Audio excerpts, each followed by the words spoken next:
All right, welcome to the franchise time machine. Let me see if we can get this working. We have a special guest today. EVCNYC2 is going to join us. He has previously played creator roster once in OOTP25, once in OOTP26. Both times took over the leaderboard and didn't give up the lead for a long time. So we'll see if that happens again today. See if I can get this voice chat working.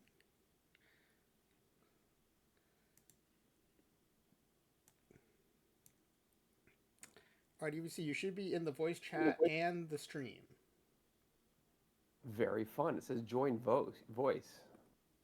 Can you hear Yeah, me? I can hear you. Oh, now you're gone. Hold on, let me bring you back in. Okay, you're in. Am I here? You're back on the stream again.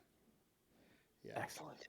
As long as I you're had a, in this I gaming was thinking channel. I was singing a song to myself for you specifically. What If you is want the to hear. song? Don't you forget about Jonathan. Don't you, because Kimbrel is gone. So he just got called up and Kimbrel got sent down Yeah, I mean, early. what a mess of a season. Well, it's a great time to just go with the full youth moment.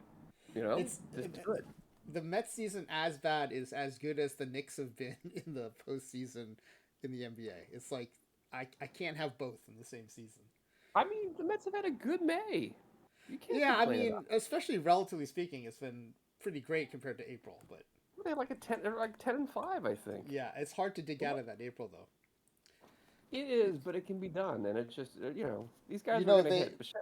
they Bichette broke a was gonna hit. record that stood since 1962 when they expanded.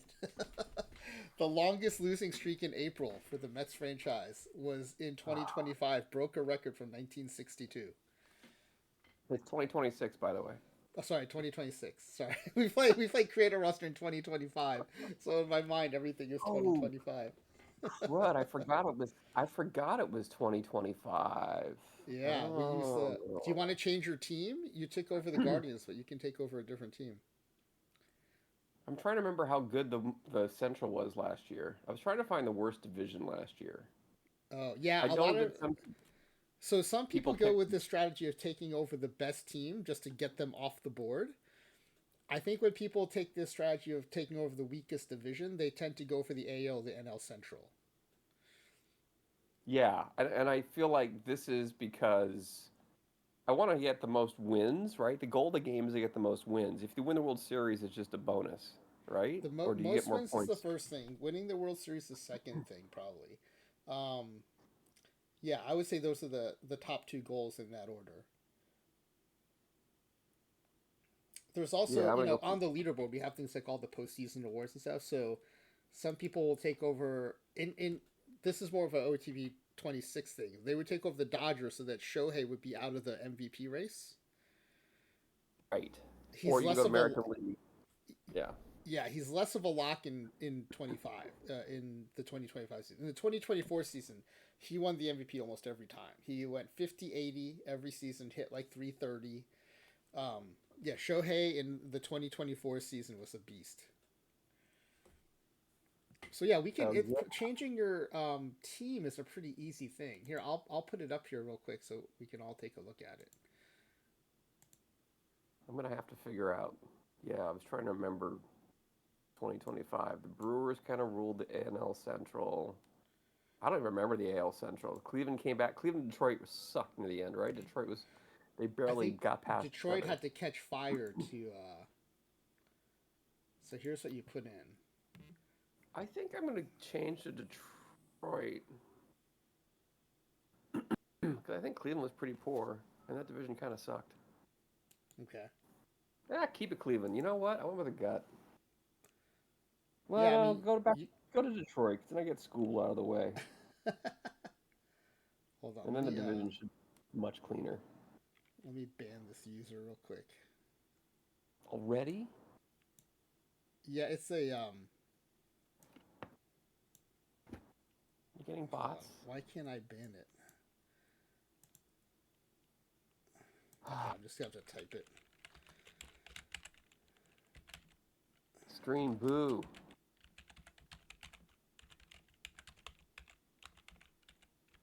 I'm impressed that someone, like no one does it. I haven't had a something like that in a long time on mine. I don't know. Maybe you have better. Do you use stream? What's the? I use OBS. Are you using Stream? Stream, What's the other one? stream elements, I Are guess. you I don't using know. Stream? Are you using the other one? Maybe they have better like controls over that stuff. I I don't mean, know. I use OBS, but I have stream elements being my like client. I don't know. Also, I don't have any bot working for me, so maybe you have a bot that's filtering that stuff out. Maybe. All right, so this is the all the rosters that have run this cycle. Green is the first place run from Delhi Sports. Orange is the second place run from Max LP80. Um, I'll put up the leaderboard in a second too, but like no one's really been able to get a lot of traction in 27. There's a 124 win run. All the rest have been in the teens. So here, Interesting. I can put up the leaderboard too. Yeah, no one's figured it out yet in 27. This is kind of where we were in OTP 25 when you came in and took things over. So it's a very similar situation. Well, Here's I the doubt we're gonna leaderboard. have the same thing again. That was just some luck. So I always do a few test runs. The first two you can't really count because we're playing with a mix of levels, and so test number 3 is the final one, and I won 111.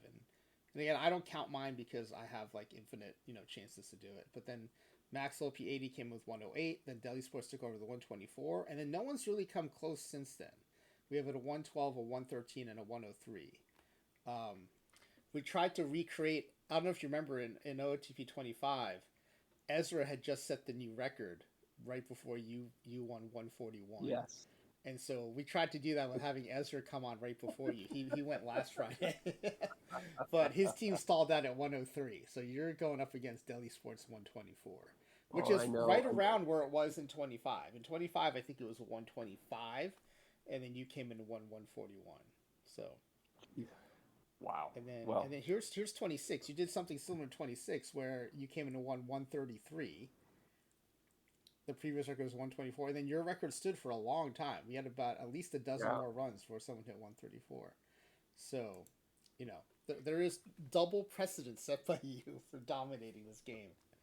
We'll see. I am not confident, but That's what you said the other two times as well, for the record. this is true. But you have to remember, I had some crazy RNG luck with some pulls. It I was had some. interesting. We went back and looked at your pitching staff in particular, and you had pictures of shapes that just like no one else seemed to have, like Oh, profile shapes. It was really interesting. So I don't even think it was good RNG luck. It was just weird RNG luck. interesting. All right, so That's let's interesting. yeah, let me go I ahead and get the appreciate I game appreciate you having the time to go back and look at stuff. I can probably look at a tournament I was in. server. Well, to me, like I think what keeps people engaged in these games is because we do have a leaderboard and we have the history, and I think that's part of it. I mean the main thing is I think the game is fun, but I think the fact that it has history, it's kind of like baseball, right? The reason Yeah. part of why baseball is fun is you can go back to like records from 1920, and you can kind of still compare them to 2026. Totally. All right, let's get Totally. a new So let's game. see. Quick start. We have a creator roster and quick start for this. This will be creator roster and OTP27. This is EVC and NYC2. I'm going to put version 1 just in case you come back someday. Although it Come is back. kind of fun having this be like the annual return. The annual mic drop. Yeah. I mean, I know you say it's RNG, and I think a lot of that is like you being humble, but there has to be something, right? That happened twice in a row is wild. I mean, I do have there is a thought process behind I choose a roster, so maybe. Okay, so I'm going to put you as EVC, and then your last name will be in NYC2. We'll do commissioner mode, cannot be fired. We're taking over the Guardians, right? You're going to stick with the Guardians? No, I decided to go with Detroit. Oh, Detroit? Okay, no problem. Let's Let me do change the. Detroit because I just want school out of my division and I feel much better. Yeah. It'll also help you with your Cy Young Award chances, too, to delete Yeah. Scooble. Okay, so we're taking over Detroit. Don't pay attention to Max. He's just bitter because the game score calculation hates Max. That's what I love. I know the He'll win game's the out to get. same amount of games as somebody, or even more, and his game score will be like 100 less somehow. All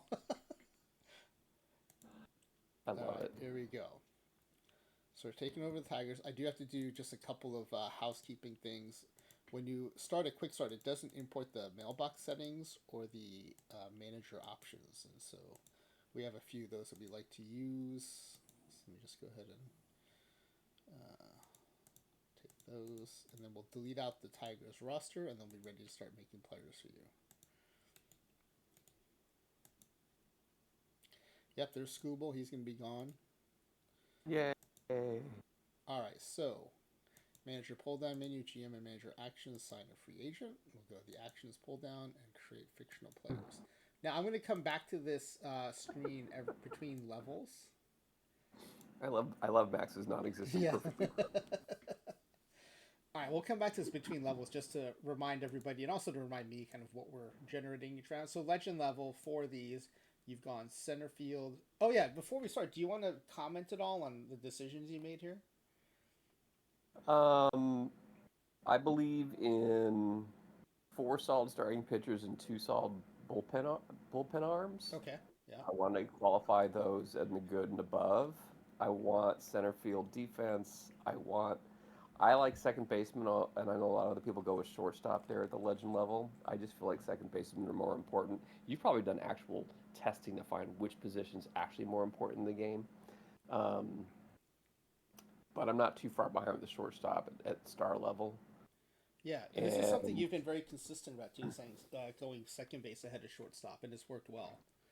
yeah, I, f- I, f- I just always am like a big second base fan because I feel like that pivot, it's such an important part Yeah, of yeah, the game.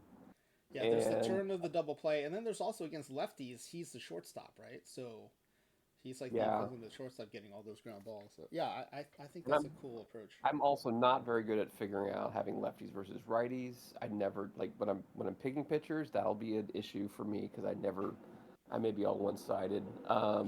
I like I kind of downplay first base, third base, Yeah. and left field just like I do in a perfect draft, right? You know, So it's I'm just kind interesting that of you said that because I just started putting together recently that a lot of people like to put first base at legend though because that's how you get like the 90, 95 power guys.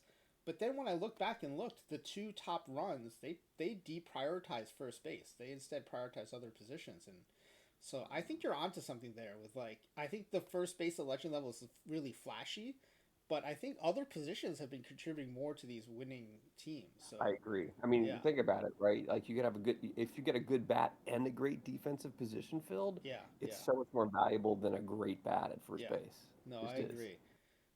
And then the other thing I mentioned to you, like when we're preparing for this, is I like your bullpen. So you've got a good level reliever, a good level closer, and an average level relief pitcher too. I think too many folks just put all their relief pitchers in bench and scrub, and then they end up paying for it. So I'm looking forward to seeing how this bullpen does. Yeah, that's my goal. I feel like in the modern era, you need to have at least 2 to 3 solid arms in that pen because they're Yeah, going to see a lot of innings. yeah. It's just No, I modern agree. era. All right, well let's start generating these. We're going to start with your center fielder. Who's your like ideal modern day legend level center fielder? I have no idea. Modern No. day center You don't fielder. have like a profile you have in mind of like this is would be great to have. No, All right. I have none. So How's everyone gets that the for? same view. This is the view you get. It's got avoid K, Babbitt, power, and I, and then the splits control power I lefty, control power I versus righties, and then you get some defensive and secondary attributes. I mean, right now Schrader stands out. Again, he's the only 5 star there. I love the avoid K Babip. I know I'm paying a little bit of power. I'm paying a lot of power. Defensively, how is he? He's a 45 overall. His range is a 55. His arm's a 55. So I'm souring a little bit on that defense. I'm a big Babip guy, so I get very easily squirrel. When I see the Babbitt at 85 like that, that just gets me super duper excited because balls are going to be in play. Yeah. I do worry about a 45 defense in center though, I mean, if you because like I Babbitt, know, the best Babbitt defense balance is probably Angulo with the 70 Babbitt and the 60 yeah, defense. that's where I'm probably going to go because I know that I'm punting on left and I need some guy with range to cover some things. Uh, doesn't steal much, but I can't have everything, right? Let's go with Angulo. All right. Top defender, top range arm combination, second best Babbitt. Third best power. Probably the best offense defensive blend here of the batch. And we don't get to see Gap, huh? Damn. Gremlin, nickname Gremlin. Yeah, for dead ball we expose Gap. We show Gap instead of I think maybe instead Instead of of power. power. Oh, interesting. I hate to waste. Yeah, when you're doing dead ball, I hate to waste any points in that player's overall into power and dead ball. It's just a warning sign. Don't take that card. We're taking Detroit. There we go. All right, next up is your second baseman. Oh, and you get a one reroll too, where you can replace the entire set of players. So anytime you feel like you want to do that, let me know.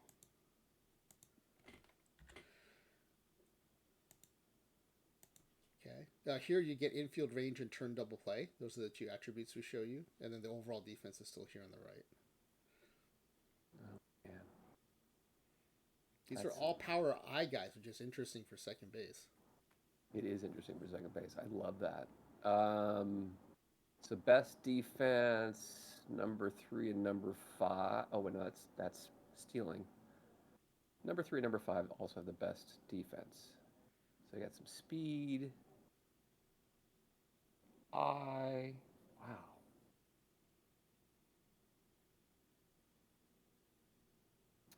Uh, Again, I I think Lorenzo. What am I missing in Lorenzo? He's got the BABIP I love. He's got the eye and power. Not splitty. He's got some steals. What am I missing? And sometimes it Defense just is is good. what it is. So his range is not great, but that's outfield range or is that infield range? That's outfield range. This is infield range. This is outfield range and arm. This is infield range and turn double play. Oh, there. Okay, I was Yeah. looking at outfield range. Yeah, let's go with Lorenzo. Yeah. I think he's the. I think this is one. Just don't overthink it. He's the best guy. I think. Offense, Sweet. defense, like you said, power eye with the Babbitt. That's a dangerous combination. Lorenzo Yeah. Bigfoot Jimenez, great nickname. The Bigfoot and Gremlin. There you Yeah, go. that's a combination you got so far. Bigfoot and Gremlin. All right. Oh, you know what? I think I might have forgotten to. Did I pin the pack giveaway form? I don't think I did. Let me go ahead and pin that for people who come in. If anyone has come in recently, there is a pack giveaway form pinned to the chat. And I'm sorry I missed the comments there, and you guys give me feedback, Moral Mago. That So real Teddy O has already. Oh, you're not? Well, you can fill it in now. We're only two players into the player creation, so. All right, next up is first of two legend level starting pitchers. okay, we'll see if this was a good plan. It's got to be good. This One is thing where we've I noticed compared to previous versions is the starting pitchers, even at legend level, don't seem to like look as good on paper, but the legends still pitch like legends. It's just like the bar has shifted around a little bit. It seems like. okay. So here you have stuff HRI PVP and control. The splits we give you are stuff and HRI versus lefties, stuff and HRI versus righties. We do show you if there's a knuckleball, and then the stamina is another big one here. Pretty decent stamina all across the board. So this is modern era. Um, I'm assuming stuff and home run allowed are still the two biggest things, which is going to drive my thought process here. Um, that's why Sherman looks very good. Yeah, He's it's not also rare to splitting, get any PBAB other than 55 at this level, so he is kind of an outlier. and he's got the lowest stamina of the bunch, Yeah. but his peripherals are nice. So let's take him. Okay. I would have taken him too. The temptation with this Brent Schmidt shape has been working really well. Which The one? Oh, lower stuff with really? the high HRA and high control, but that's usually with like 80-80. I don't know how the 85-75 would do. I like Sherman because you're also getting this above average PBAB, which you rarely see. So I like Sherman too. Are you finding PBAP as useful and as it has been in past years? Well, the thing is, like, it's not that different from player to player in the base game, at least when they're created. Oh, And so, from a creator roster perspective, when you get one, it's a bit of a unicorn. But and you know they also changed the makeup of. Here, I'll show you. It's really cool. If we go to pitching ratings, PBABIC used to be a 1 to 250 scale, even in OOTP26, and it did not have splits and it did not have potential. And now it looks like all the other ratings, which is kind of cool. It made it really hard to like do stuff like make a completely average league because it was its own rating with its own weird system, and now it's like all the others, which is kind of nice. Interesting. Yeah. Interesting. All right, here's your I look last through legend these level. insights. I need to be able to stay up late and watch all the insights. All right, here we go. One more legend pitcher, huh? This is your last legend level player. It's another starting pitcher. Okay. So Donahue's out with the home run allowed. Sorry, can't do that. Yeah, I don't know how he got into the legend round. That's just some bad RNG. Stuff and Homer. Like you said, everyone's got 55 PBAB, don't they?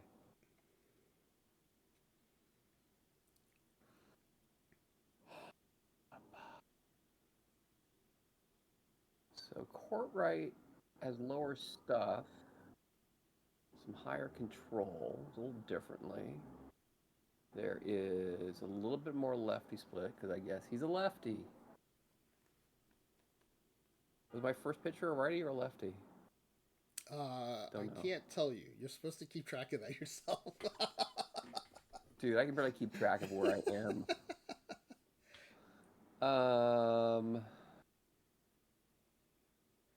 Moromago thinks it was a righty. I have no problem with Chad helping you. I just, to be fair to everybody, I don't help anybody on stuff like that. I either let them manage it themselves or rely on chat. I'm having a hard time. They're all very similar here. I think I'm between the two lefties. Do you want me to delete the players in between? If you're sure you're not going to take them, then you can see them side by side. Yeah, get rid of Donahue and Gibbons for sure. Okay, let's get them out of there. Now you can do a little more side by side.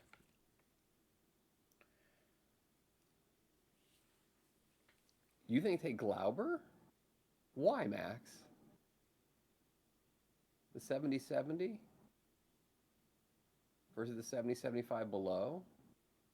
I just feel like Max also said he paid to have that 45 HRA guy in the pool too, so you may want to take what he says with a grain of salt. This is true. He's trying to hurt me. I think he's trying to hurt me. So I think I'm going to go with Justin Mays. That was interesting because to me, Mays was like an instant pick as soon as I saw the pool. Because he had the best stuff HRA combination and he had the best stamina hold combo. I thought that was more important than the 5 Should I be looking at that? Yeah, I guess I should be looking at that. Yeah, so I'm with you. I thought Mays was like automatic to me. I didn't. Yeah, extreme ground ball. Hercules, God, the nicknames. You're getting such good nicknames today.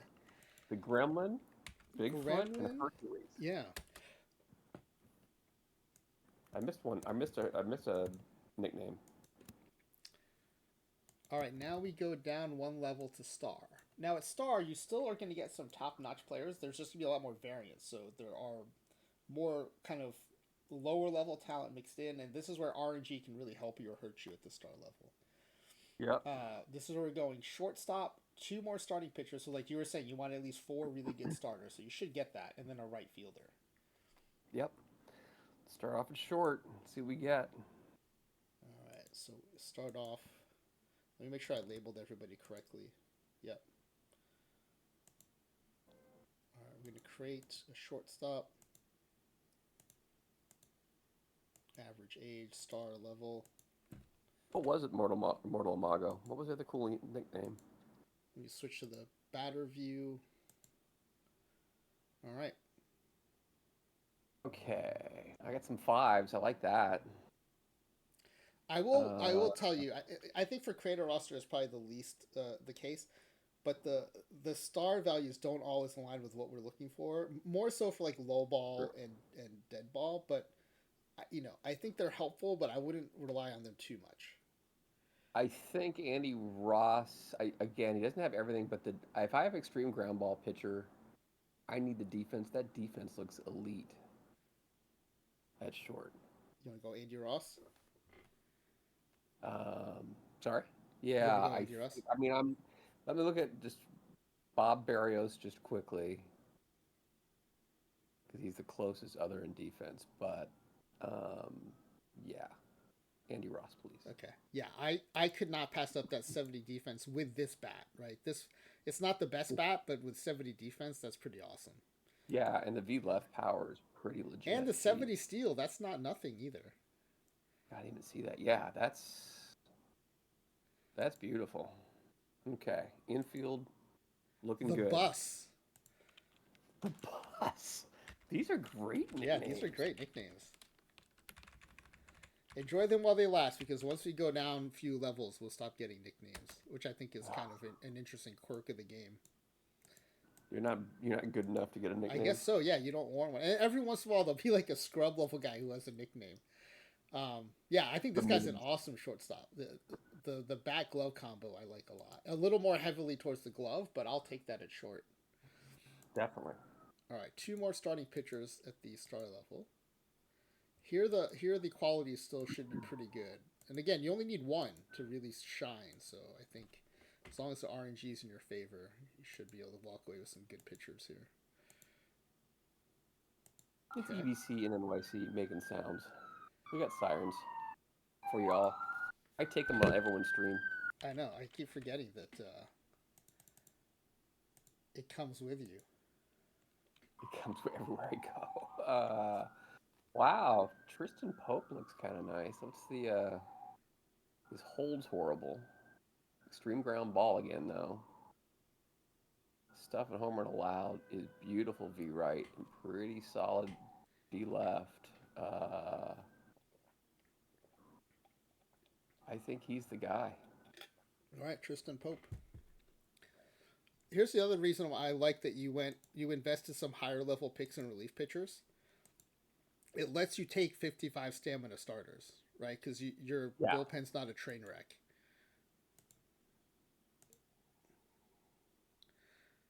Bald Eagle. I wasn't even paying attention Bald to that. Eagle Pope. Bald Eagle. We got the Gremlin, we got Bigfoot, we got Hercules, the bus, and Bald Eagle. Damn. I think you're right too. What you were saying earlier about how in modern baseball you need some good relief pitchers. Like you just can't count on your starters to go very deep. Yeah. All right, another star level starting pitcher. Righty lefty.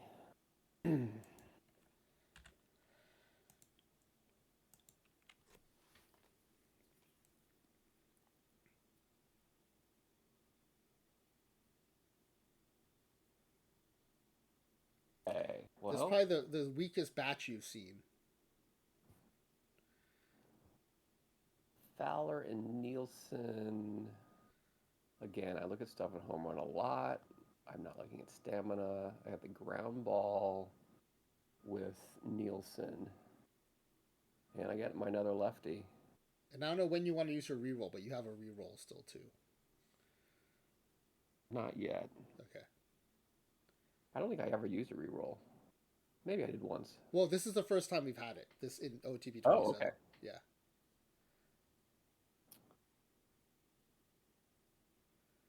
Jeff the Try. I was thinking the same thing about Millhouse Van Houten.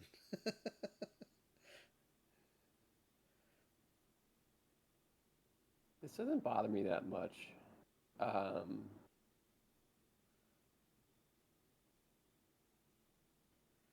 I think Nielsen, is there anything? I'm not missing anything. He's ground ball.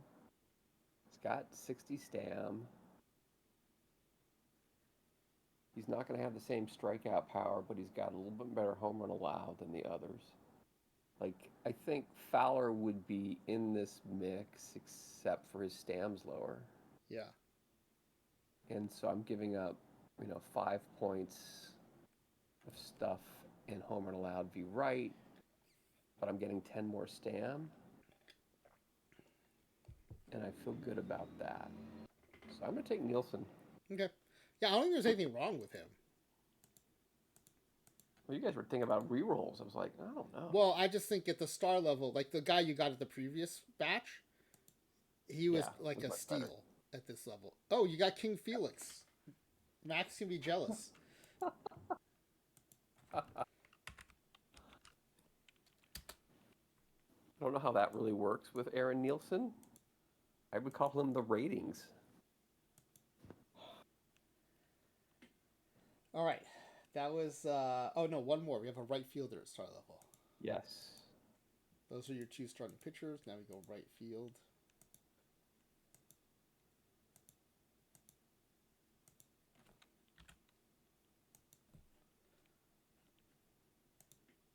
Come on, give me something good.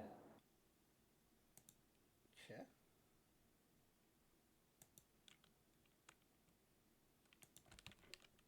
Hmm.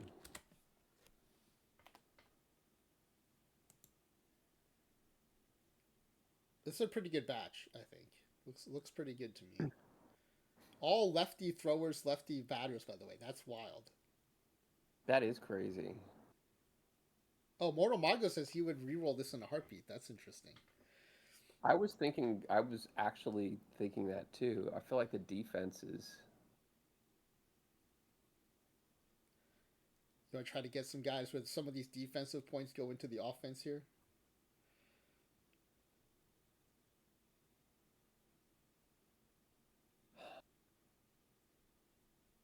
I'm trying to figure out. I've got. Do you want to see your list? I can put your list up so you can think Yeah, about I'm where the. trying to figure out where to save the reroll for. That's pretty. 'Cause That's I've got- true. So Z Grizzly, I think maybe building on what Mortal Mago is saying is when they're all this similar, maybe you're not getting like the steal that you would hope to get at the star level. But so this is what you have. We're at the right fielder in star level. You're at pick number 8. And unfortunately, for some reason, I'm watching on a browser that has an ad. So let me switch over here.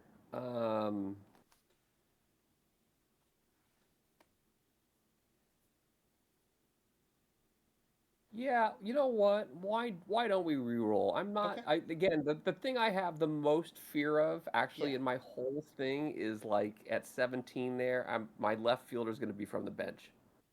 And if I get a really crappy left fielder, Yeah. that's that might be where I hold the reroll. Um, because I can't really afford to have a bench level left fielder, and I'm hoping for some RNG love there. Yeah. So if you don't get a steal with the first batch, you're gonna try to re-roll and hope to get a steal in the second batch. Yeah. So Okay. let's stick with this group that we've got, Okay. All right. We'll stick with this group. We'll save the re-roll. and let me see what we got again.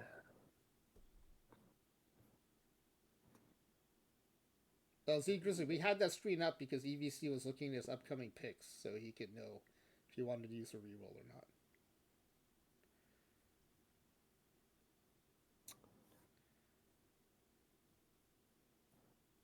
Uh,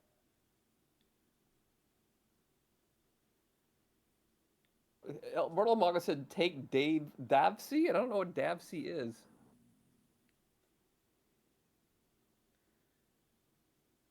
Maybe Dave? Did he mean Dave? Dave Jackson. Yeah, I think that's where I was moving towards. Again, good defense. It's got some. As he's got the range and arm. There's not a ton of difference between him and Aquino, I feel like.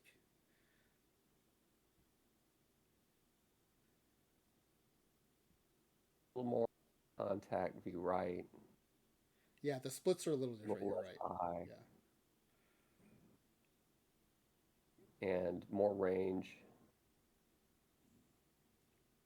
So let's go with Dave. Okay, Dave Jackson.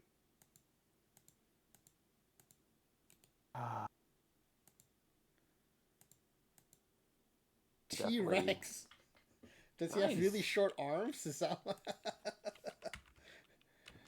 amazing nicknames? All right, Dave T-Rex Jackson. It's the all nickname team. I know. I can't wait to see what kind of splits, what kind of fielding these guys have and flexibility. Right. We're now going down a level to good, where you have a catcher, a relief pitcher, and a closer. This is also the shortest round. You only have 3 good level picks here. We had to change things around a little bit because the scrubs and bench were, they're still better than they were in OOTP25, so we had to make some adjustments here. So, good level catcher incoming. Are you thinking more offense first or defense first for your catcher? Why not both? There you go. Yeah. Although at the good level, you tend to have to choose one or the other. But maybe not this time though. There's some interesting options here. So they're all pretty much the same defense. We get although the blocking arm split is pretty different within the group. True. What have you? So I have not paid attention this year. Is there anything you can share from your experiments about arm versus catching ability? The new patch has brought catcher defense back, so it does matter. Arm was surprisingly not as important as blocking and framing. I was surprised that framing is back. Interesting. Yeah, not as strong as it was like in OTP 25 or 24, but it is back. Well, with this defense being, I'm looking at the last bottom 2, of course, Rauber and Sanchez. And I think those 2 are the best offensive catchers of the batch.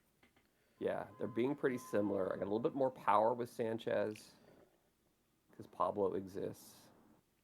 And I think we're going to go with Jordan Sanchez. Yeah, he's got a big power, and he's got 15 points of power and eye on Rauber, so... Yeah. I like this pick a lot. I think this is a steal at good level. This is a star, getting a star plus guy at good level. Yeah, that's the RNG enough I need to do anything in this. Really. There you go. Of course, it's in the one position where he will play as few games as possible. Yes, there's that. But maybe that's a heck of a steal. Smart. Will the AI be smart and DH him on his off days? No. So here's what we learned playing lowball, is that if you have 2 catchers, the AI will not DH your backup catcher. Oh, that sucks. Yeah. Well, for lowball, it's great, though, because that means you can burn 2 high-level picks on a catcher, and it will not play the second catcher as a DH. I think the rationale is it wants to keep the second catcher rested for when you need him to back up. Yeah, but I thought DH had minimal impact. Look at Drake Baldwin and Langoliers and welcome in. Thank you for the raid, Dr. Dynastic. Dr. D in the house. Raiders. Here's what we have going on today. We are playing Creator Roster with EVCinNYC2. It's not as much of a double play as EVC and Lap together, but... Oh, come on. So, for those who don't know the history of Creator Roster, in both OOTP25 and OOTP26, EVC came in and destroyed the record on the leaderboard twice. And so we're going to see if that happens again in OOTP27. He's about halfway through his player creation. There is a pin to the chat, a pack giveaway form, where you can guess how this team's going to do. You don't have to be present to win, so if you have to go, you can submit and take off. But if you want to see what the roster looks like, a lot of people do wait until the roster's built to submit their guesses. And to catch everyone up, I'll put EVC's roster file up again. We have just started the good level, where he's got a catcher or a relief pitcher and a closer that we're going to generate, and he just got a great catcher at the good level. Probably at least a star, maybe a borderline legend level catcher at the good level. Some RNG in his favor for that one. I love the RNG. All right, so now we have a relief pitcher, good level relief pitcher. This is right where the level where they start to tip into being a lot worse. So Is I'm this hoping you get relief some or good RNG closer? here. This Did I is the relief reliever first, and then the closer you have next. Okay. Crossing So, fingers here. Yeah, this is a pretty RNG specific round. These are the batting attributes. Don't worry yet. Okay, this is pretty good. You do have some pretty good stuff. You don't have the red or orange control yet, so this is a pretty decent batch. So again, we're doing Modern Era playing the 2025 season. So home run suppression and stuff is important. Yep. And wow, yeah. Travis Naylor or Alexander Welch there at the bottom. We got a little bit better hold for Travis, better control for Travis, better stuff for Travis. Am I missing Tony at the top? Travis has a better BABIP too, PBABIP too. Oh yeah. I think it's Travis for the win. Yeah, I think this is another steal. I think 2 for 2 on the good level picks here. This flat but above average profile with the huge stuff has played very well. So, Nice. Yes, the third Naylor brother. That's right. Placentor pointing out that there's a third Naylor brother now in the majors. No nickname? No nickname. This is where they start to fade out. Is the good level. For those that have missed, we've had nicknames so far: Gremlin, Bigfoot, Hercules, the Bus, Bald Eagle, King Felix, and T-Rex. T-Rex is pretty good too. Yeah, I like that one. All right, and then a good level closer is going to finish out this level. Closer, average age. Receivable center. Good level. And you still got your reroll too, because you saved it on that one round. Why do you keep following me around? Look. Brother Dag, how you doing? Brother Dag, thank you for the follow. Welcome in. So, stuff is definitely lower here. Yeah.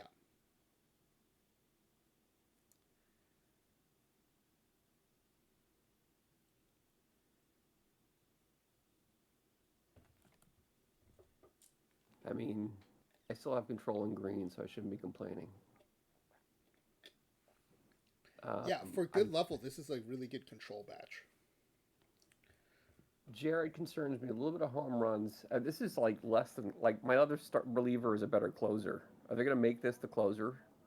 Yeah, so the computer's usually pretty good about at least getting the top of the bullpen right.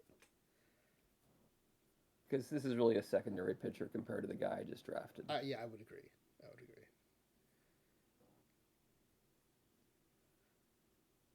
So Nerd of Anarchy and Psycho Ducko both like to submit their forms before the rosters are built.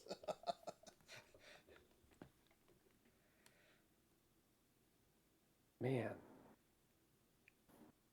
I'm having a tough one on this one. What do you guys think on this one, chat? Do you want me to delete any for you to narrow it down, or? Well, Meller can go. Okay. And I think the home run allowed for Nick is not going to play. Okay.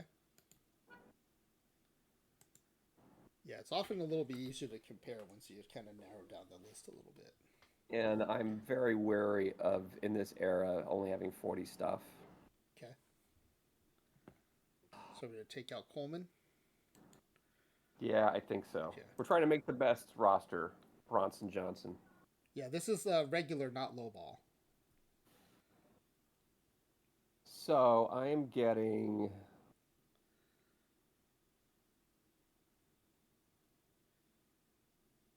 Wow. They're pretty close, aren't they? I think it's got to... I think, though, Mertz lacks the control, but has the better home run allowed suppression, especially if you right. It's just I'm giving up 5 points. They're pretty similar.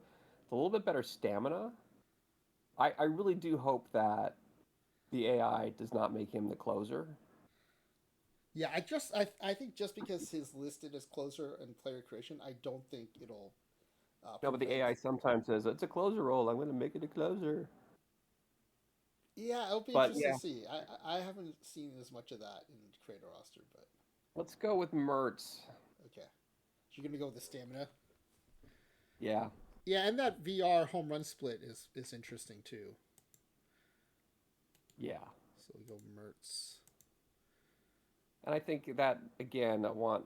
I mean, when you see him in isolation, he's pretty good. He's above average and everything, and he spikes and stuff in control. That's a pretty good profile from what Yeah, I've seen. So, I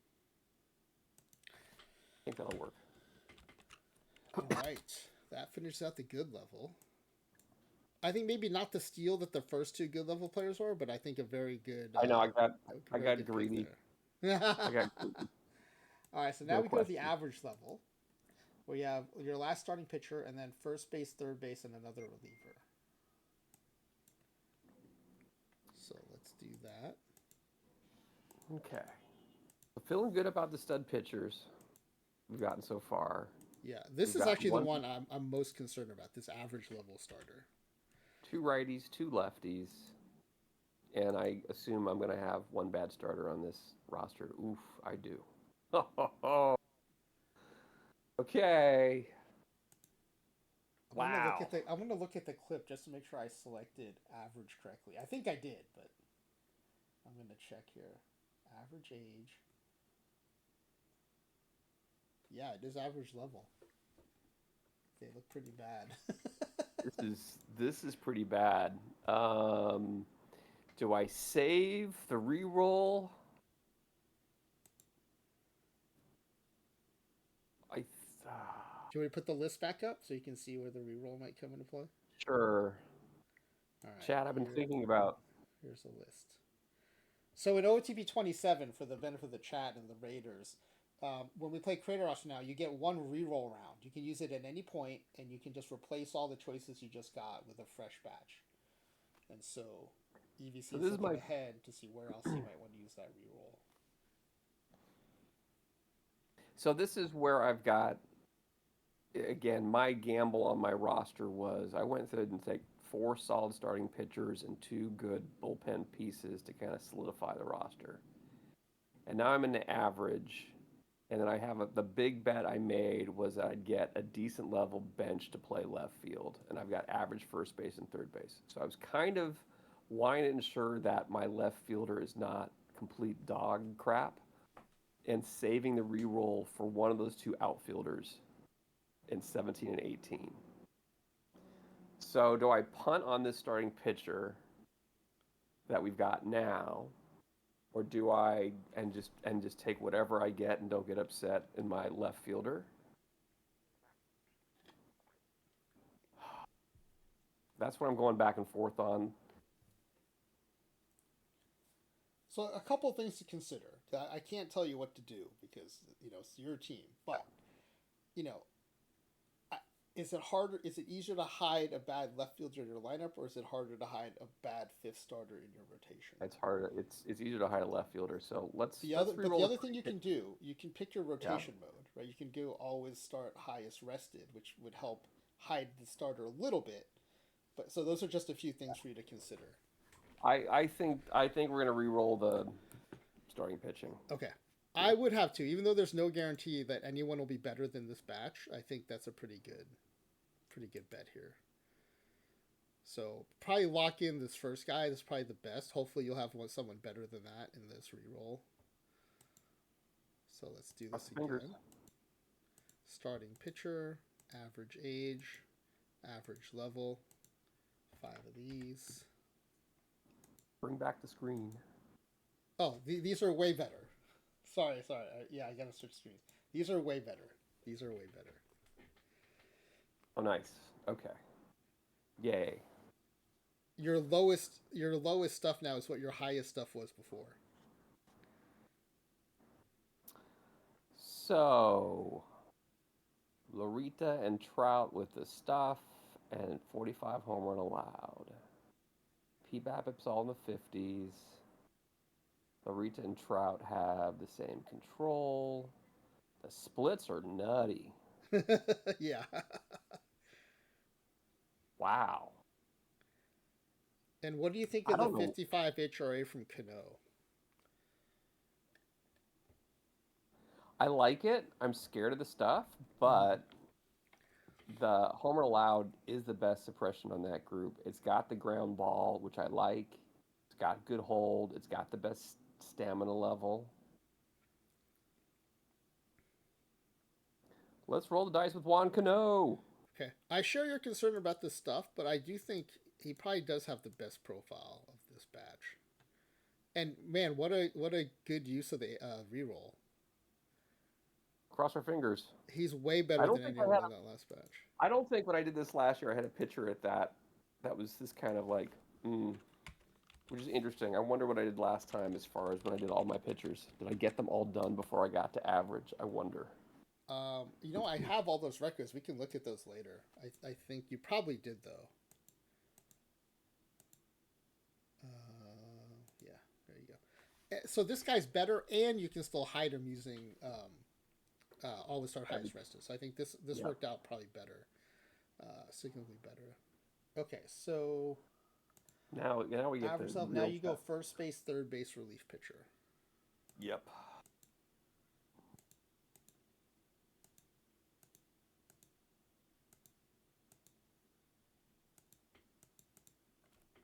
All right. I feel much more this time around like these are scarier for me.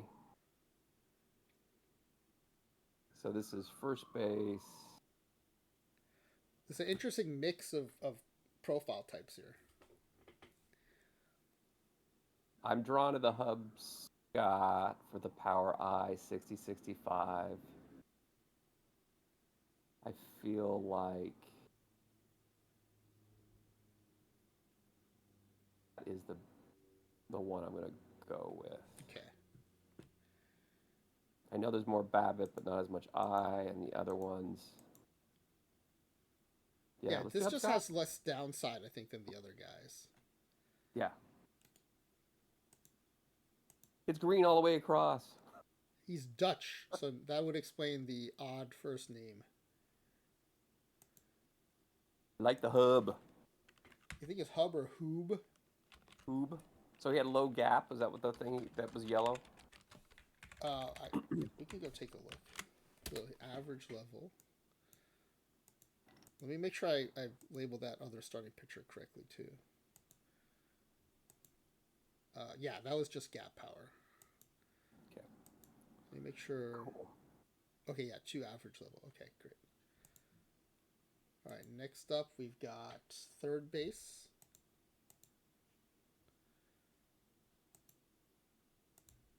Hoping for some position flexibility.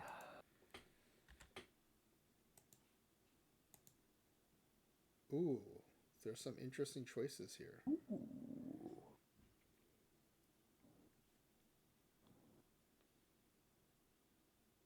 Do I not get infield arm?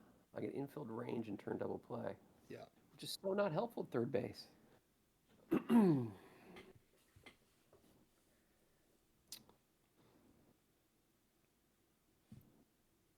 Oop, there it is. This is the back low power eye. Huh. I'm not going to strike out. That's interesting. Not really speedy. Not really a number 2 hitter.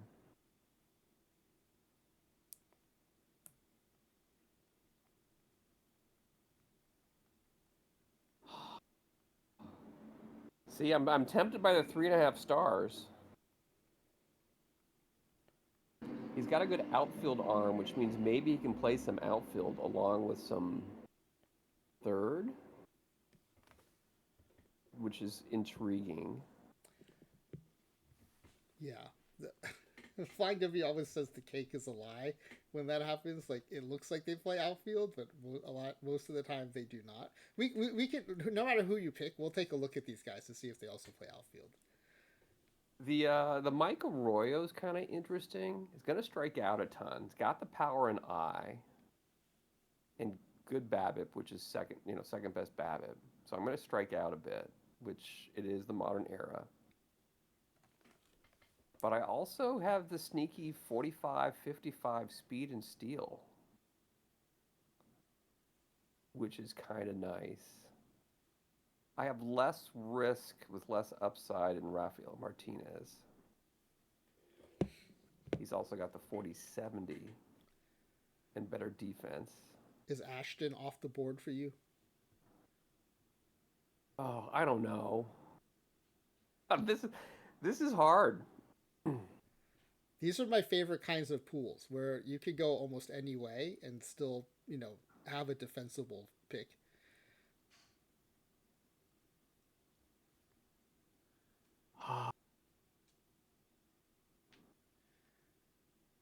I am so torn on this. Why is this one so hard for me? I mean, they're legit good players. They're just very different. I think that's why. I think I'm going to take the strikeouts. Yo, Arroyo. I think we're going to go with Arroyo. The powering is just too enticing to have a third baseman that can hit for power, and I'm going to take a little hit on defense, which I'm probably going to be sad about. Yeah.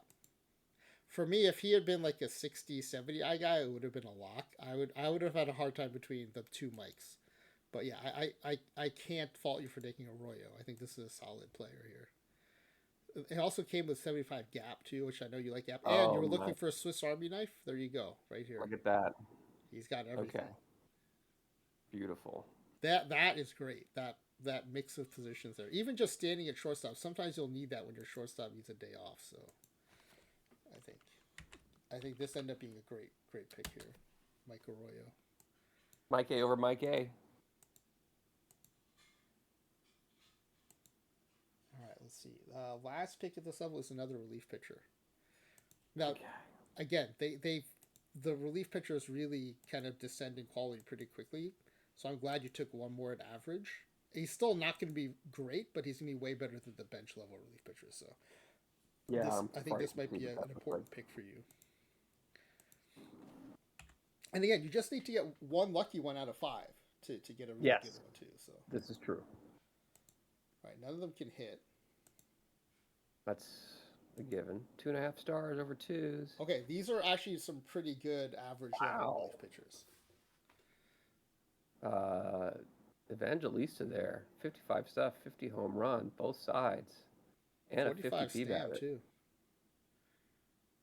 I like that. I like some long relief in my pen too. Yeah. I think he's the man. Okay, I like that he can give you a lot of innings without having to go to bench with that 45 stamina. That's the thing I like best about this guy. Yeah, is he's going to help you keep from dipping into the bench level relief pitchers. So yeah, this is great. Really good profile here. I like this guy a lot for average level relief pitcher.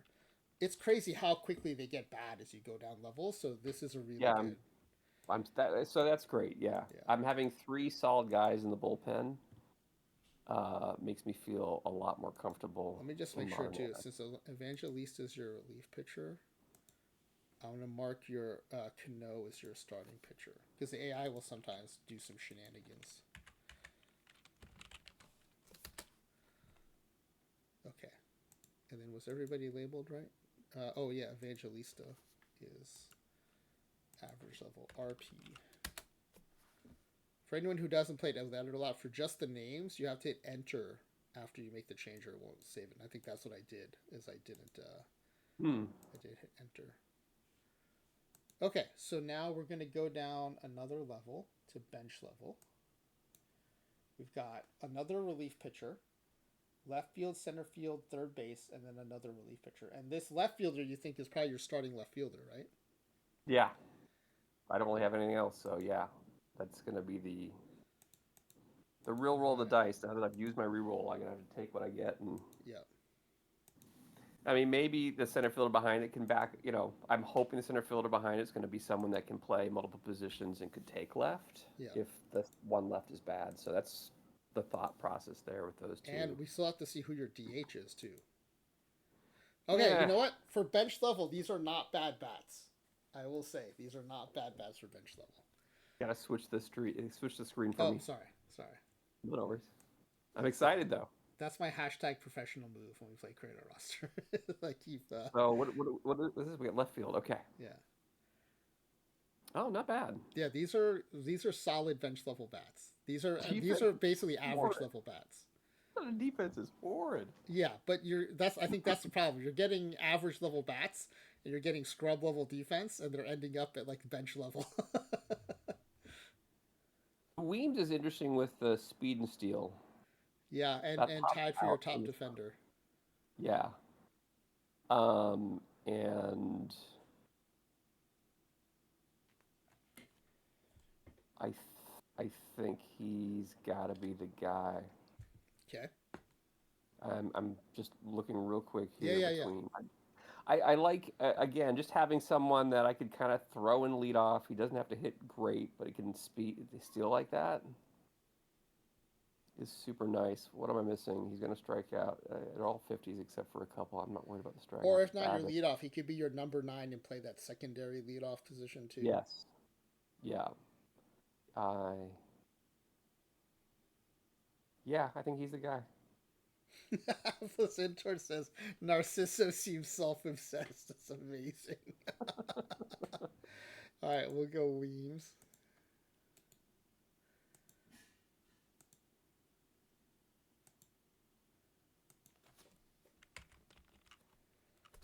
This is the first bench level pick. Let's make sure that's right.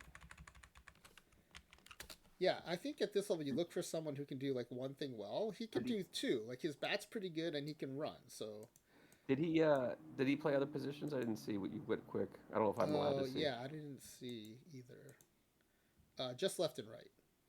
Just left and right. Okay. Okay, Not very and good. then center field. Now again, this is a guy who could potentially play left field for you too if you get a steal here. Or DH. Yeah, So the center fielders tend to have all three outfield spots, so you could get another left fielder here.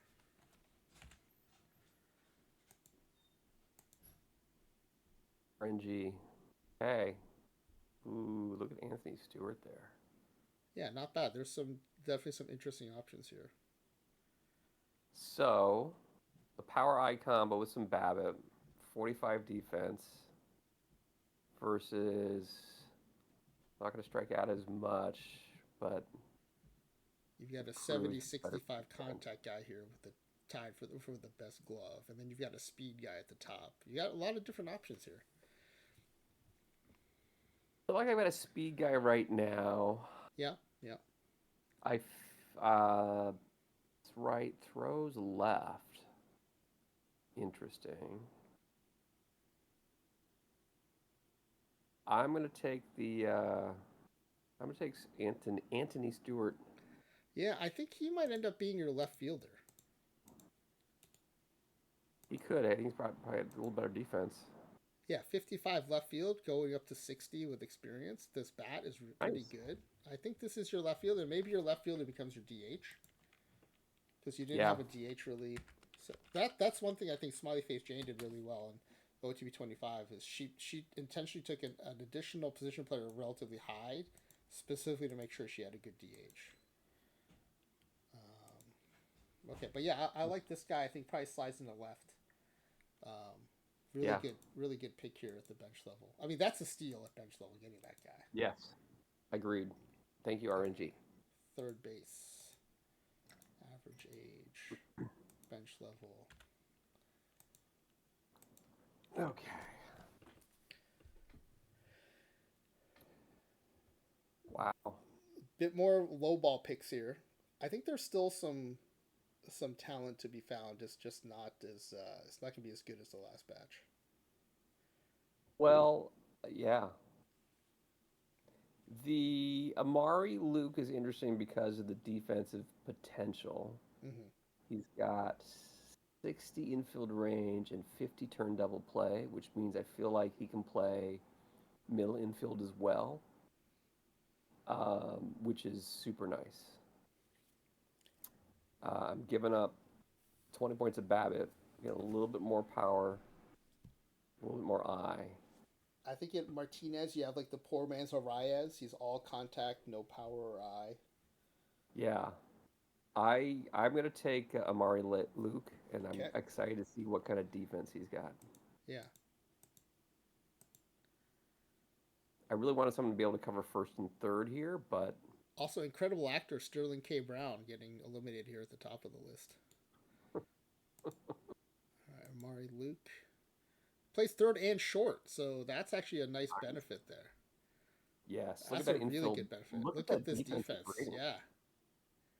This is Wow. a great third base defense. Range, error, and arm. Who cares about the turn double play if you're playing third? You don't even have that much for short, so that's a great Yeah. combo. I saw that defense and I saw that infield range and like in turn double play. I'm like, oh yeah, there's something nice there. So that's And he's your awesome. backup, right? So what a great Yeah. backup. He can back up third and short with a good batting glove. Yeah. Yeah, we need to see what the AI does for DH. I think not a steal, but a great pick there. I think to fill out your roster. Yeah. And then last one at bench level is another relief pitcher. These are gonna be bad. They're not as ugly as the scrub level. The scrub level gets kind of gross. You're just prepping me. Like the scrub level, this is the batting. When we switch to the pitching, it doesn't even look that different. See, these still look different when you switch over. Oh wow. The control is really what starts to get bad when you go down to bench and scrub level. Yeah, I mean, I'm seeing, I'm taken in by Lava's stuff in P Babbitt. Yeah. The 20 control is pretty rough. But the 20 control, but I mean, 30 is not that much better. Well, it is 10 better. Which leads me to think about Alexis a little bit because I have the best control of the group. Same P Babbitt, same home run allowed. Yeah, that's true. You're giving up 5 stuff for 15 control. Yeah. Yeah, he's a fly ball pitcher, but that's fine. And 30 stam. Yeah, let's go with Alexis. All right, Alexis Monroy. Yet another streamer, Yukarin Kazami, is coming in to say hi. Yukarin, hey, how you doing? We got bread cooking this weekend? What are we doing this weekend? Big Memorial Day weekend there in the Boston area. You be streaming? Oh, okay. You're trying to expose your cat to streams. There's no voices. It's just like little mouse movements. There's voices. There's no faces. What did I say? You said there's no voices. CJ, thank you for redeeming scritches for my dog Crouton. Let me get the next batch of players out, and then I'll go ahead and deliver those scritches. All right, so we're going down to the scrub level. We've got shortstop, right field, 2 more relief pitchers, a backup catcher, and a second baseman. I think these are the kinds of players you want down here. Like, they're not going to make or break your team, and I don't think there's a lot of risk having 2 scrub level relief pitchers. The frustrating thing, though, is that the game will play those scrub level relief pitchers. Major Wager, thank you for the follow. All right, so let's get the batch up here, and then I'm going to give those scritches. Scrub level shortstop. Say hi to your mom for us, Ukraine. And the call sounds great. Do you ever make call friends? Is the flea market outdoor? They're always out. Yeah, they're outdoor. Oh, I've been to those. Like in the South, they have these big, huge like warehouse. It's not even like a warehouse because it doesn't have walls, but like it's like undercover flea market. Oh, it's indoors. Then you should totally go. Yeah, if it's indoors. That means less people are going to be there because it's rainy, so it'll be not so crowded and insane. Well, that's true too. All right, average in LA, scrub level shortstop, 5 of these. In LA, I think flea markets were called swap meets, and they were at the drive-in theaters in the lot. All right, let me leave this up for you. I'm going to go give who was it Z Grizzly who redeemed those scritches? Yeah, Z Grizzly. I'm going to go give Crouton the Z Grizzly scritches. I'll look at shortstop. Okay. Defense is important.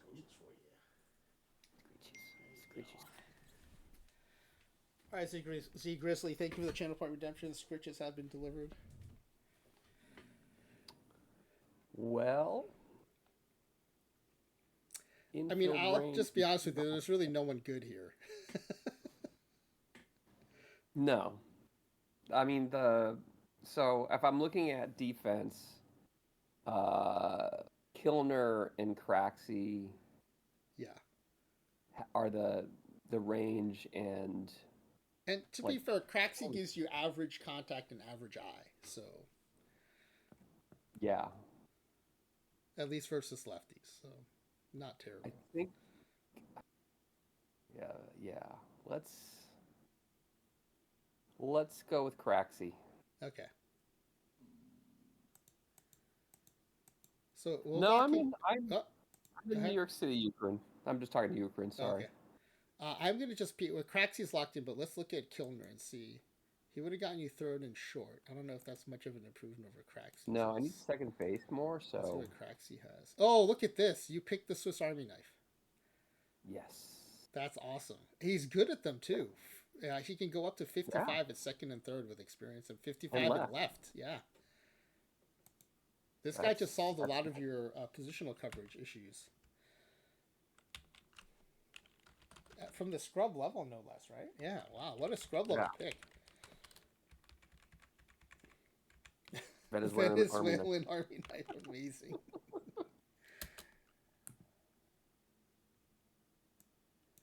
All right. Great pick here. That's a good one. Oh, what was his nickname? Oh, the new nickname. Yeah, the Venezuelan Army knife. That is a great nickname. All right. Right fielder.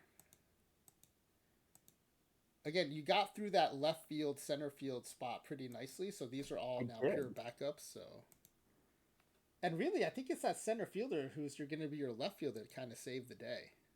Yeah, I was hoping with one of those two back to back at that level, I'd get something that would play. So I didn't need the reroll there. Yep. Okay, right field. You have one top defender. Yeah, Laurie's the best defender there. You have one speedster. You have probably the best bat here is Quintero. So you have a few different ways you can go here. Quintero's got the arm to play right, not as much range. I do like, again, thinking DH. Yeah, okay. Yeah. I think the Babbitt I and control, Babbitt and I with the void Ks makes me say Bobby. Yeah. Bring okay. Bobby in. I wasn't thinking about DH. That's a good call. I like that. And he's a switch hitter. Nice. All right, I think two very good scrub level picks here, as far as like just roster depth.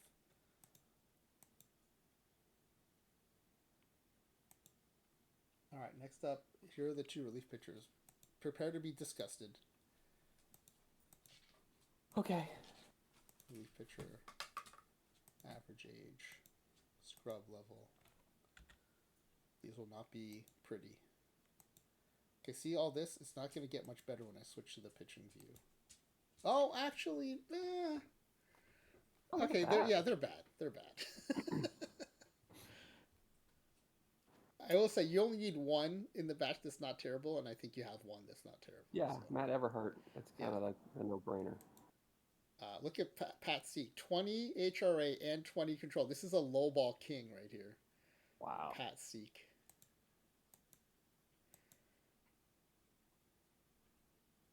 Yeah, I think Everhart, definitely, this is at least a bench level guy down here, so that's a bit of a steal. Yeah. 2 pitches, slider cutter.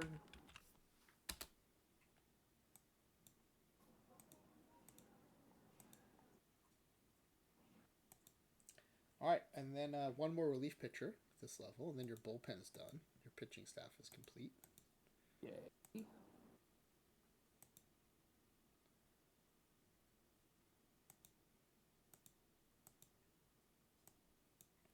Okay.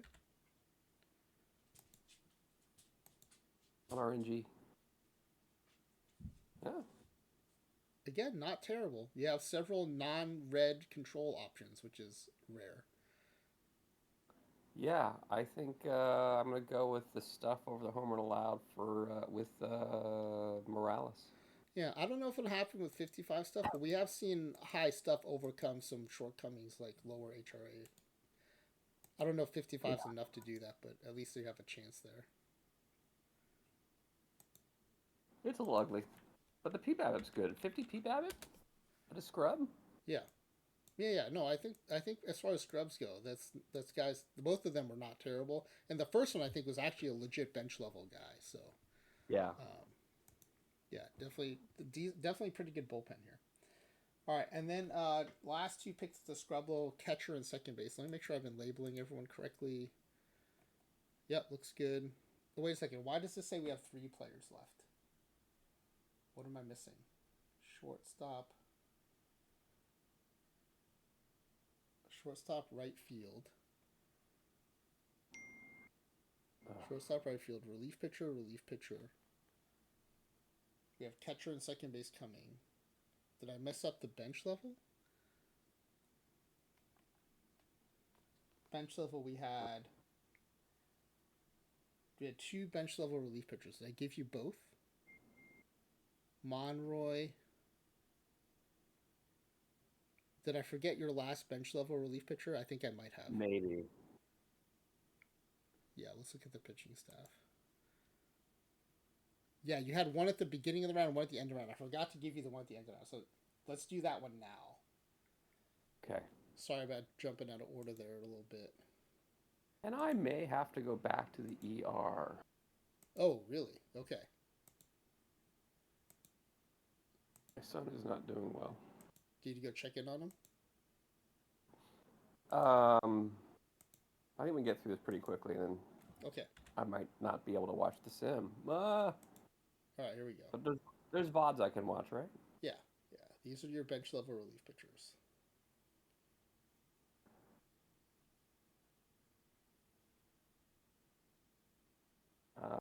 Let's get rid of Sayadian because of the control. Okay.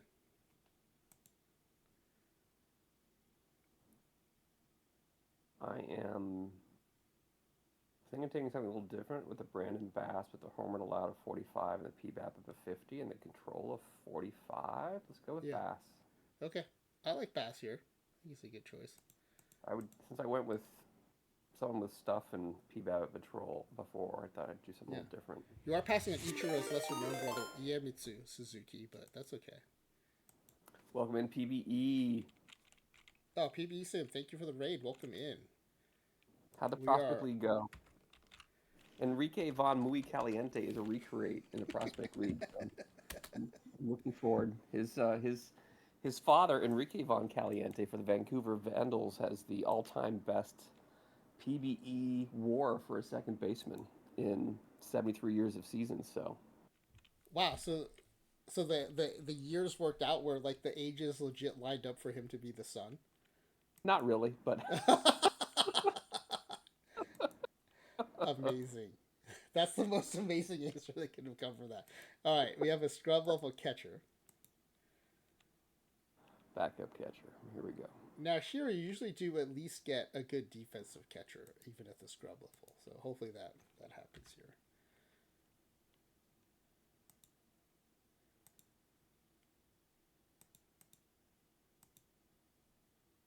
All right, here you go. Yeah, 255 defensive catchers. Yep. I'm thinking of Troy. Let's see, the catching ability is 60-50. Yeah, let's go with Troy. Yeah, I think he's actually the best offensive catcher too. So Yeah, that's a nice steal. yeah, this is a great pick here at scrub level. I think yet another at least bench level guy here taking a scrub level.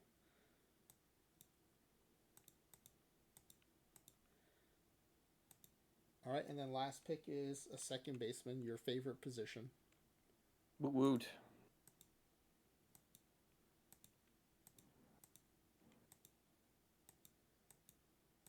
I don't know what is about second base, but I seem to always make second baseman in like every league I make a player for.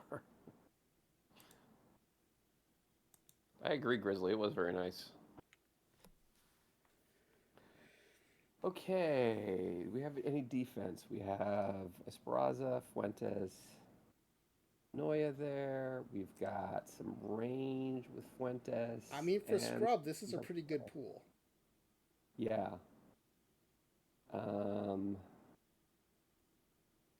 Range and turn double play, 50-55. Feels like the Wiener. Power V left, 45-45. We're gonna go with Fuentes. All right, Diego Fuentes. Yeah, top Speed avoid steal. K, top power, top defense. Top steal. Yeah. Good infield range turn double play combo. Yeah, I think this is a good pick here at scrub level. Switch hitter. Can stand at third base. That works. All right. Do you have time to? I mean, if you have to go, you got to go. Family comes first. But if you do, you want to do your pitching staff and lineups. There's nothing really due except a couple of decisions on the margins. So, like for pitching staff, we really leave it up to the computer, but you do get to set your rotation mode. Choose the right guy for. He choose the good over the average. Good. Oh no, sorry. This guy, you get to put him back in, so he goes back in here. There we go. And then we'll ask for a new bullpen. That's exactly why I labeled him starting pitcher, because he gets to stay in the rotation. We didn't put Mertz in as my closer. Oh, did I want Naylor as the closer? No, Naylor's the one you want as your closer. Okay. Mertz is the one who generated his closer, but Mertz was the better guy, and Mertz is Naylor was a better pitcher, and Naylor's the one they put in the closer. Excellent. So do you want to go to always start highest rested? Yes. All right. And then for batting, I think positional coverage, you're probably safe on now. Yeah, you got 2 first basemen. That was the main thing. You got tons of coverage in the infield, which is nice. All right, so we'll just get these slotted in here.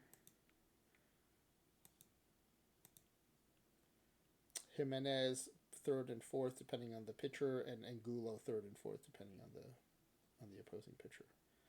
And Andy Ross. Andy Ross leading off. Yep. Weems is your 9, which we talked about him being your secondary leadoff guy and DH. So it looks pretty good. Yeah. All right, and then strategy. What strategy would you like to run? Any of these presets you can choose. I think we're doing sabermetric. Okay. All right, so go ahead and save this. I know you probably have to go, so thank you for. I need to go check. Okay. So I'll step away. We'll say goodbye to you in the voice chat at least, and then if you can come back, that'd be great. We'll see you in the regular chat. Awesome. Thank you for playing today. Appreciate it. I'm looking forward to seeing how it goes. All right. Okay. Always fun having folks in the voice chat, especially fun having another streamer like EVC play. For those who don't know the history, in OOTP27, Ezra Denny set the record with 125 wins, and the very next stream, EVC came in and won 141 games and just destroyed the record. Here, I'll put the leaderboard from that year up. So here, Ezra Denny, OOTP After Dark streamer came in, set the record of 125. The previous record had been 121. And it was pretty early in the cycle. And then EVC laid down this 141, which stood for the entire rest of the cycle until the very last day when Smiley Face Jay beat it with 147. But it took the entire cycle for that to happen, which I thought was pretty cool. And then in 26, we had EVC and NYC come back. And of course we thought, well, no way it happens again, but it'll be fun to see what happens. And then in 26, again, the record had been 124. 120, 124, 120, and he lays down a 133, which stands for months. And then Deli Sports and Kind 360 finally hit 134. And those were ultimately were the second place runs. And Nerdareki came in with a 138 eventually. But that also stood for most of the period, most of the cycle. So will it happen again today is what remains to be seen. The current record is 124. No other runs above 120, and it is early, but it was early when EVC did this thing the last time too. So we'll see what happens. The PackAway form is up. Usually this is where I give everyone kind of a 3-minute warning with an ad run so that we don't get interrupted during the sim. Let me see how it, yeah, we have ads coming in about 6 minutes. So I'm going to go ahead and fire 3 minutes of ads now. That'll be your 3-minute warning to fill out your pack giveaway forms. It is pinned to the chat if anyone came in recently. And after that, we'll come back, close the form, and take a look at the guesses. So good luck, everybody.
All right, looks like we're back from the ad break, at least according to Twitch.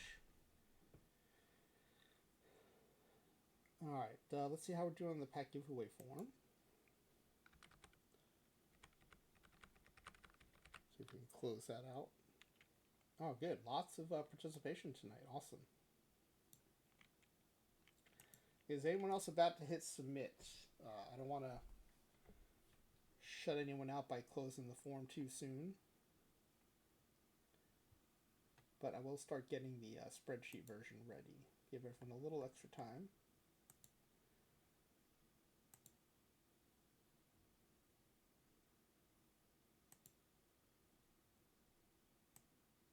Just going to resize a few things, getting it ready to show it in a little bit. So give everyone a little more time to fill it out. But when I finish that up, if I have not heard from anyone in chat about holding the form open, I will go ahead and close it. And we'll take a look at the guesses. We'll look at the AI prediction.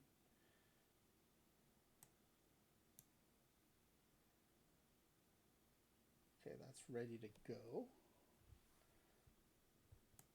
Okay, if I don't hear from anyone in chat in the next 10 seconds, I'm going to go ahead and close the form. And then we'll take a look at the aggregate guesses. And then we'll look at the preseason predictions as well. I don't know. I'm looking at this roster, this pitching staff. I think there's a chance EVC's done it again. But we'll see. We'll see. All right, I'm going to go ahead and close the form. And let's take a look at these guesses.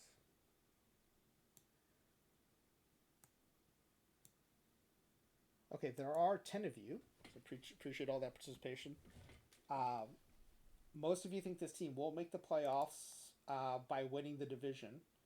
And most of you think that they'll make it to the World Series, and half of you think that they will win the World Series. Half of you think there's a Cy Young winner here. I think the odds are better than that, given that Scooble is no longer in existence. And then the majority of you think that there is an MVP winner here. That one I think is tougher, because Judge still exists. But we'll see. These are, I think, pretty good guesses. Let's see what the computer thinks. Actually, I should have done this before starting the BRB, but let's go ahead and save this. And we'll also save as a quick start.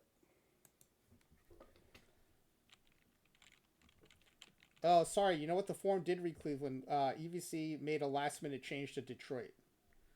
So apologies for that. I did not change the form as we changed the team in the game. So this is Creator Roster 27, EVC, and NYC2 version 1.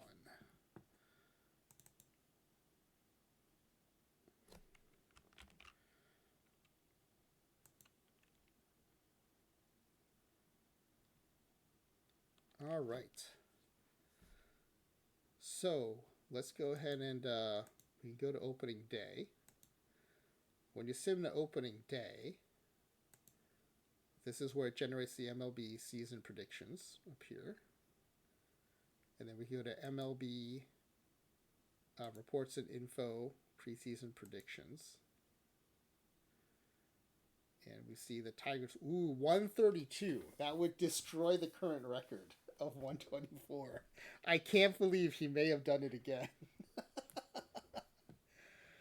Almost 1,000 runs scored, which would be top, I think, in the majors. 303 home runs was just huge. And a 2.79 ERA. I mean, this is a projected 460 run difference, which is ginormous. Okay, let's see what the top players predicted are. Jimenez, number 1, 55 home runs and a 347 average. Angulo, let's see, 4th, Ross 5th. So actually only 3 of the top 10 batters, but the offense projection is huge. I think EVC had a lot of depth in his offense here. I think that's reflected here. The pitching staff, despite going 2 legend and 2 star, are all the top 4 pitchers in the league. Legend, star. So that means Pope was a bit of a steal here. Mays projected 28-4 with a 1.81 ERA. I mean, that 1.81 would win a ton of games on any team, but I think the run support is going to be big here.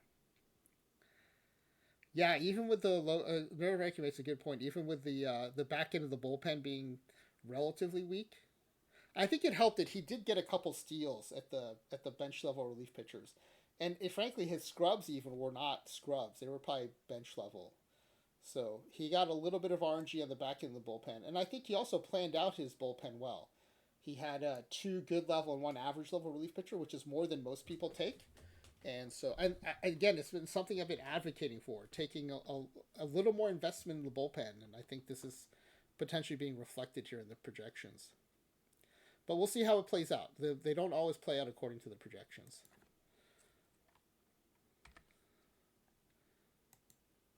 But yeah, this is looking like a good run here as far as the preseason predictions go. All right, let's go to the standings. We'll sim to the Tigers opening day, which will be after the Tokyo series. And we happen to be playing the Dodgers, who will be coming off of the Tokyo series. So we'll hide scores, and we usually watch the first game of the season. Oh, it's interleague play, so it's down here. Here it is. So Justin Sherman facing Blake Snell.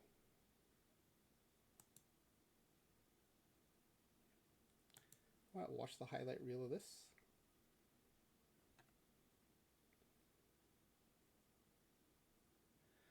All right, top of the first, EVC's team is at bat. Already has runners at first and second with no outs for Jimenez, legend level second baseman. Line drive down the left field line into the corner for extra bases.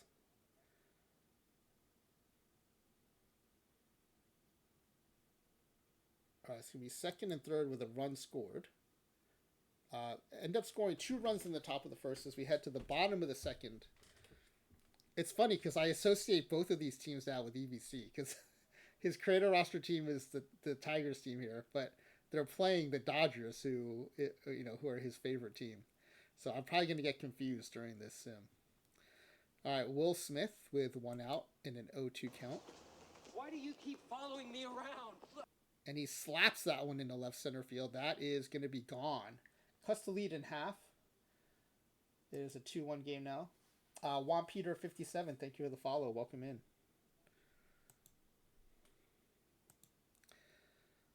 All right, top of the 6th. We just jumped 3 scoreless innings.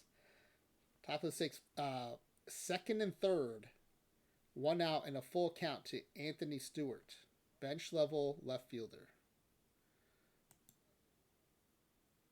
Infield is in, ground ball to third, the throw home in time, no throw to first. So there's 2 outs now, runners at first and third. I didn't see the tag, though. Wasn't that a force play at home? I didn't see a tag, but I guess they got him. That brings up Jaden Weems, bench level DH. And Weems bloops one to right. That's going to drop in and score a 3rd run. Oh, they're going to get their base run at 3rd, but not before a runner scores. So big insurance run, 3-1 now. 2 outs, top of the 8th. EVC's team is up again with a 2-2 count. Anthony Stewart, who grounded out with the runners on first. So this time he goes deep to left field. Oh, wow. That just dropped in. That was the weirdest bloop single. I thought that was going to be a bomb. Then I thought it was going to be a fly out. And then it ended up being the highest bloop single you'll ever see. I got to see that again. Check out how high this ball goes. And the left fielder just kind of nonchalants it. He's running the wrong... I think if he had run in, he could have caught that. That was so high. I want to see that again. It is a weird looking animation. It goes really high. Yeah, I feel like he could have gotten under that, but all right, we'll take it. Run around first with 2 outs for Jaden Weems. And Weems drills one to center. That's going to be a base hit. The bottom of the order producing here. And that brings up Andy Ross, star level shortstop. He's a good all-around bat here. And he also bloops one to left. Are they going to send the runner? Yeah, the runner's rounding third, headed home. And he's in there, standing up. That's a big insurance run. Gives them a 3-run lead heading into the bottom of the 8th. Max Muncy leading things off with a 2-2 count. Ground ball past the shortstop into center field. Leadoff single.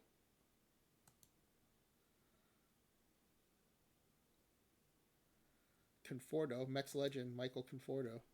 Full count. Ooh, draws the walk.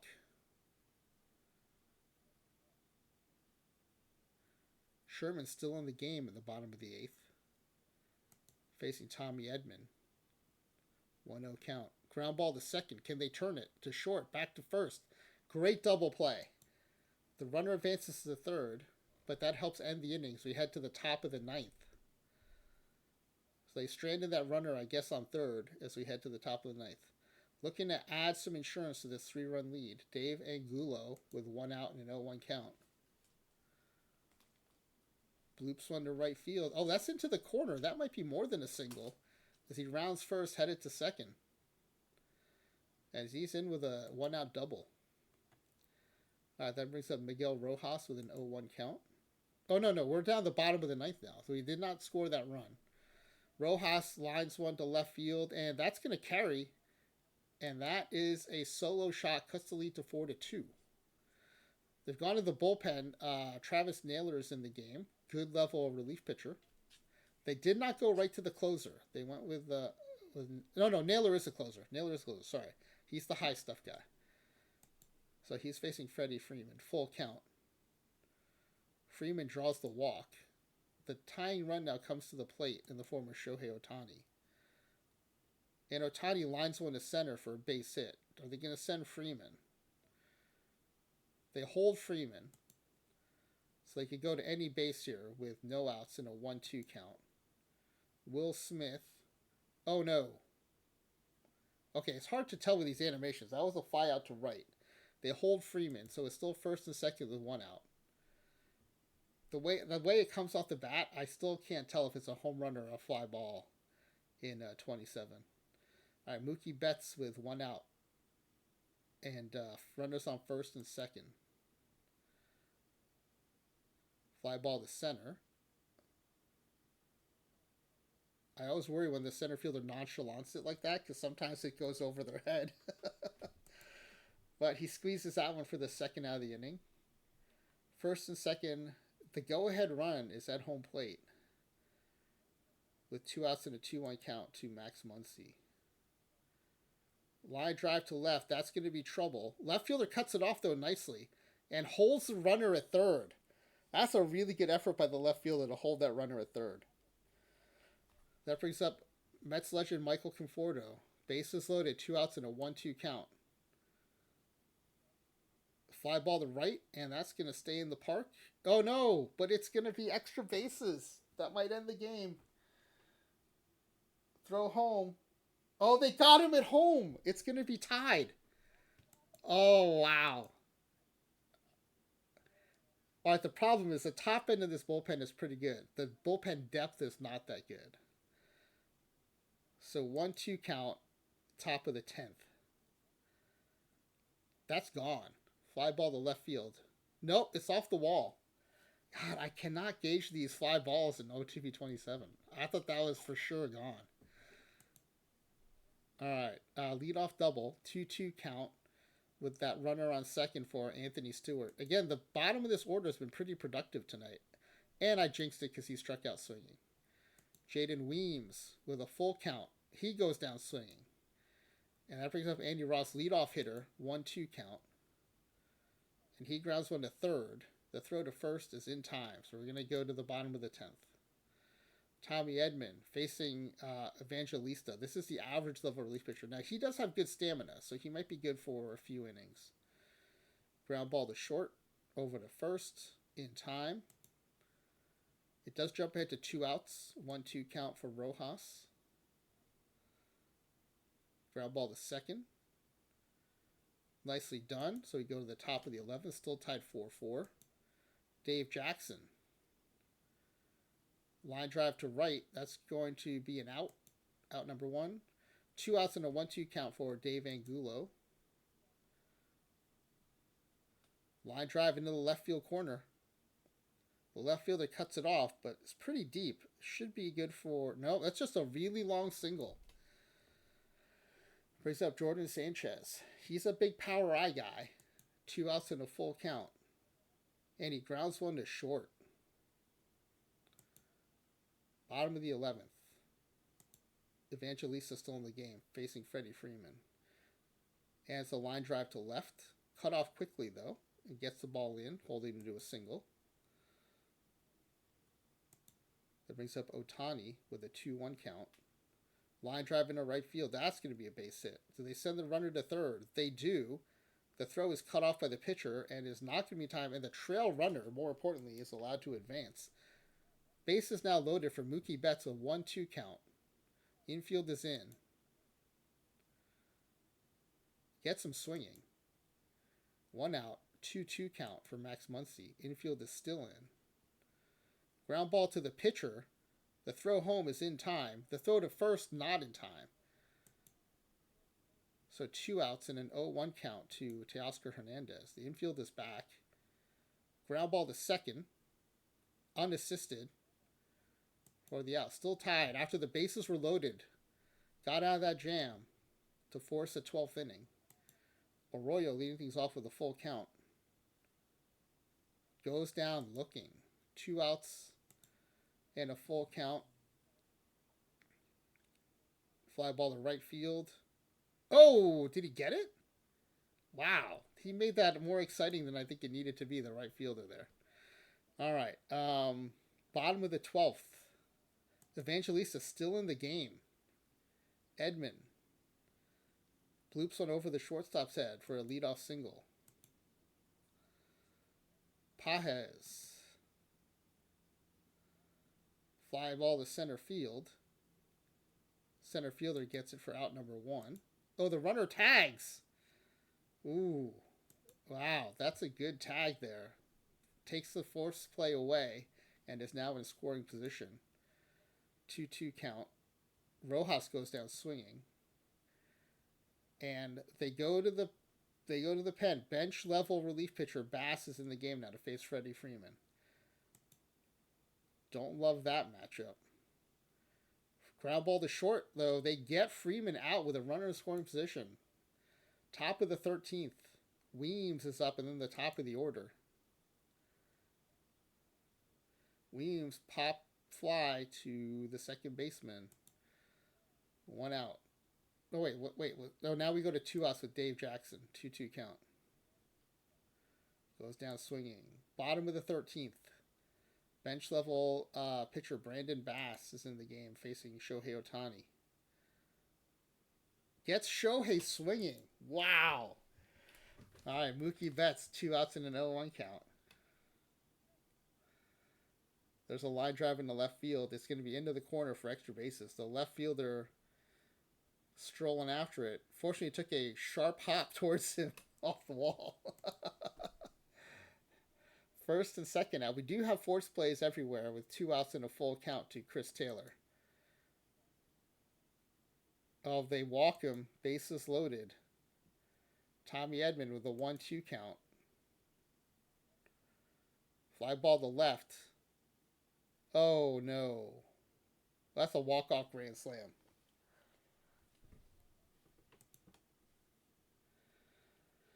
All right. Not a great way to start Crater off season 0-1.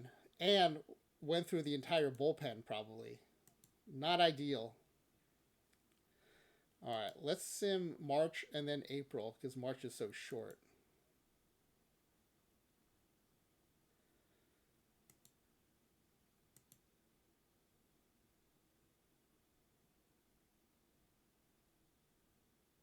Well, Tigers having a hard time getting the top of the division, but there they go. All right, 20-10. Pitcher of the month and batter of the month, so we'll take a look at that. 21-10. They are one of 4 other teams with 20 wins, including the Phillies with 22, the Brewers and Padres at 21, and the Dodgers with 20. They're the only team in the AL with 20 wins. Let's take a look at those pitcher of the batter of the month stats.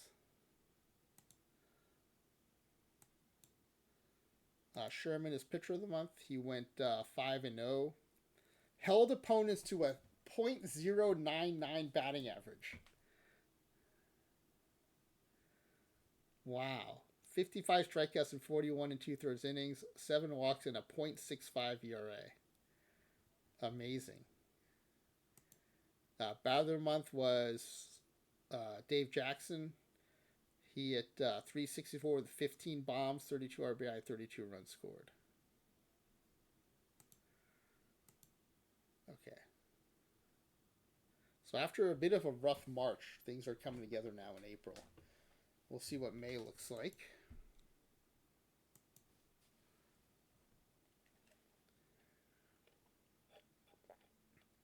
Darbecky says, speaking of Grand Slam, you heard about this pitcher that gave one up on his sixth pitch. That's crazy.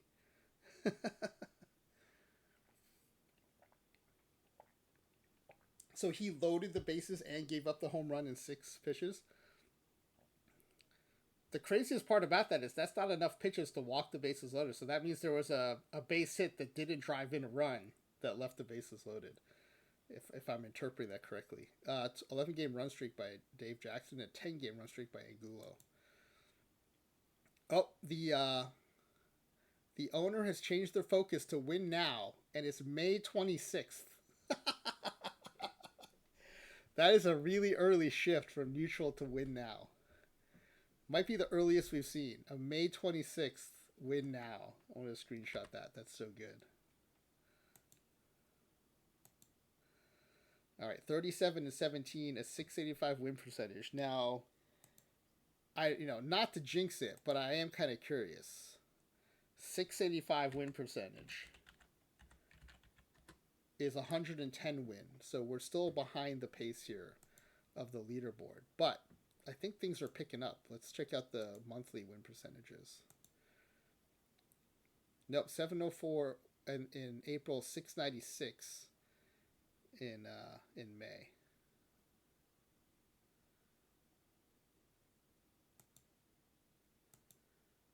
All right, let's see. Dave Jackson second in the league in home runs. Jimenez leading in RBI.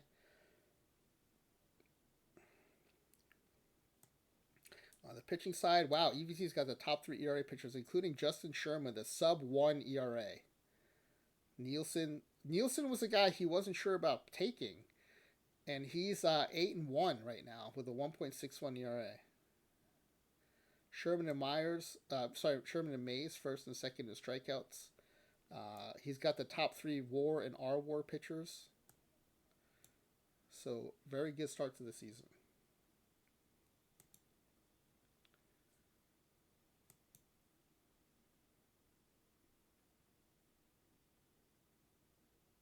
Oh, that was the end of the month because the owner interrupted us. So we're now at 42-17, a 7-12 win percentage, and in the midst of a 12-game winning streak.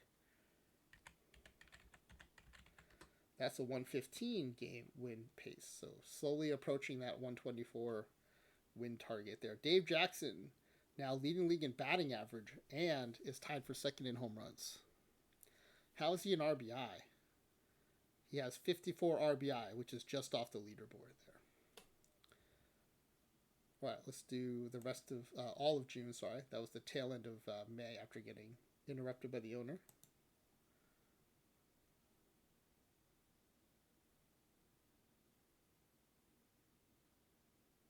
Finally, a loss there to move from 19 losses to 20. That was a pretty good win streak. 12-game winning streak and an 8-game winning streak. Sherman with a 13-game quality start streak just ended. Angulo still leading the league in batting. 64-21 record, 64 wins. No one else has over 52.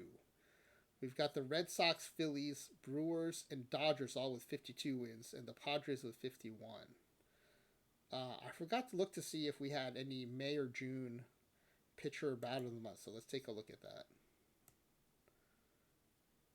So May would be reported on June 1st. So we did get another battle of the month. It is Dave Jackson again, who hit 351 with 8 home runs, 22 RBI, 27 runs scored. And the top pitcher was not from our team. It was Aroldis Chapman for May. Let's look for top of June. Jimenez this time wins batter of the month. He hit, holy cow, 636 with 5 home runs, 10 RBI, and 11 runs scored. 636. Amazing. Wow.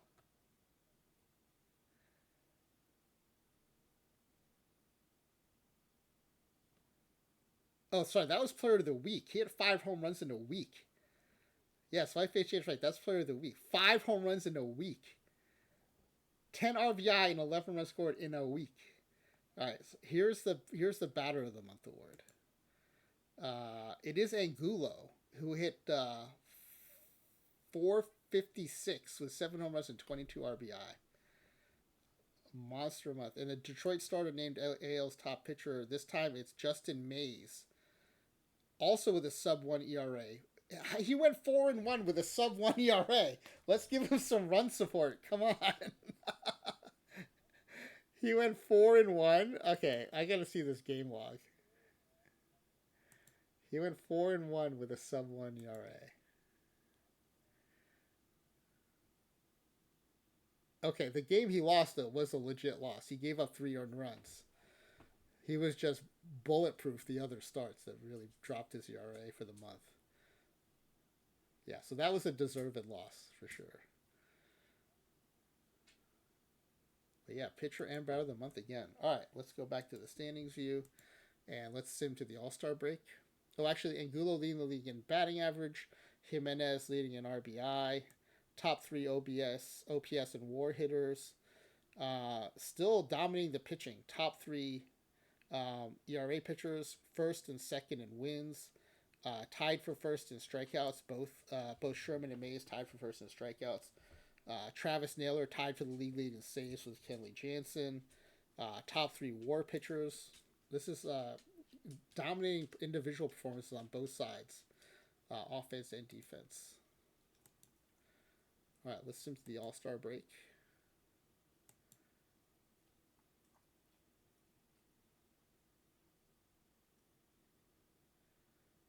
All right, 72 and 23. Sim one more day. It is another win, 8 and 2 in the last 10. Let's look at the All-Star voting now.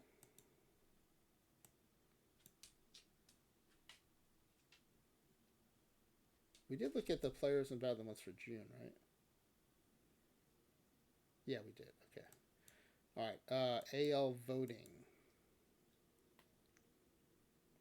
Well, no one at catcher or first base. Jimenez leading at second base with 4.8 million votes. Aaron Judge led all vote getters with 5.9 million votes.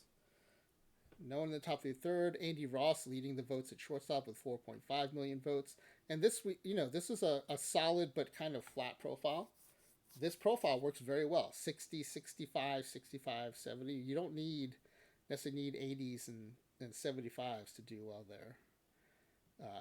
If you have enough of those together, they end up putting together a pretty good season. Angulo, big BABIP power guy. He has 4.6 million votes in the center field. And Dave Jackson second in voting in right field. Unfortunately, Dave Jackson is going to be kind of buried behind Judge in a lot of the postseason awards.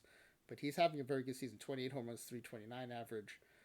Judge, 30 home runs, 327 average. And then, usually not good at voting for created pitchers, but Sherman and Nielsen first and second in voting, and Evangelista fifth in voting. How is our closer doing?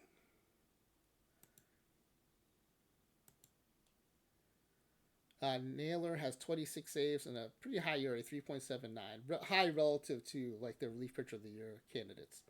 Evangelista 10 holds, 2.87 ERA. Mert's pretty good here, 12 holds and a 2.79 ERA. All right, let's see who was actually selected. Mays, Nielsen, and Pope all selected. And Sherman. Wow, 4 of the rotation started and one of the relief pitchers. 5 pitchers selected. Jimenez at second base. Ross voted in, Angulo voted in, and Jackson was selected. So I'm counting 9 All-Stars. Let me double check. 1, 2, 3, 4, 5, 6, 7, 8, 9 All-Stars. So that's a heck of a performance there. 9 All-Stars.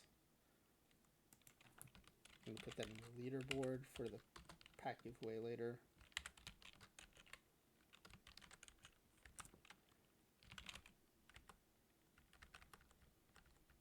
9 All-Stars ties the record previously set by Delhi Sports. So congrats to EVCinNYC2, already on the leaderboard with some green for most All-Stars.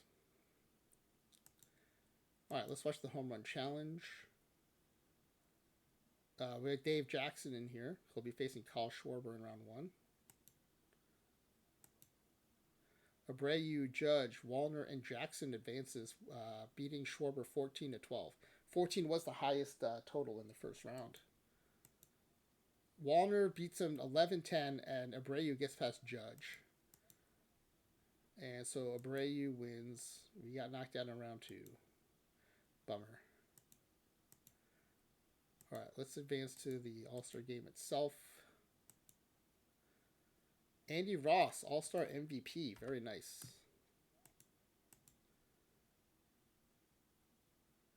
13-6. Let's see how EVC's players did. Ross went 2 for 2 with 3 runs and 3 RBI, including a home run. He didn't walk, so he either got on a fielder's choice or an error of some sort. Jackson went 0 for 1 with a walk, and Gulo 1 for 5 with an RBI. Jimenez 0 for 2 with a walk. That's it on the offensive side. On the pitching side, Mays got the start, gave up 1 run on 2 hits, also got 2 strikeouts in the first. Pope got the win, giving up an earned run in the third, 2 hits. Sherman pitched a cleaner inning, just 1 hit allowed and 1 walk, 3 strikeouts. And Evangelista finished the game with striking out the side. So kind of mixed pitching performance there. Pretty good offensive performance. And Ross does get player of the game, which is cool. All right, let's go back to the standings and let's finish up the month of July.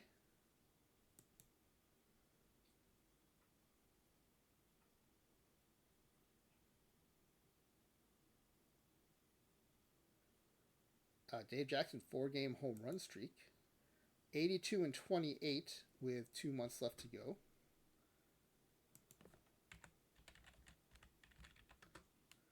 We are creeping up on the 124. This is a 121 win pace right now. Really got to just look at the losses. 28 losses. There's only room for 38, I think, to beat the record here. All right, let's do another month.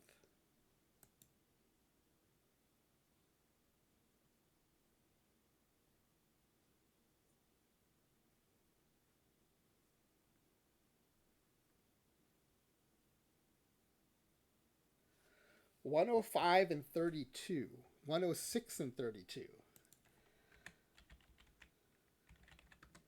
That's a 124 win pace. The record is 124 wins, so we're right on pace.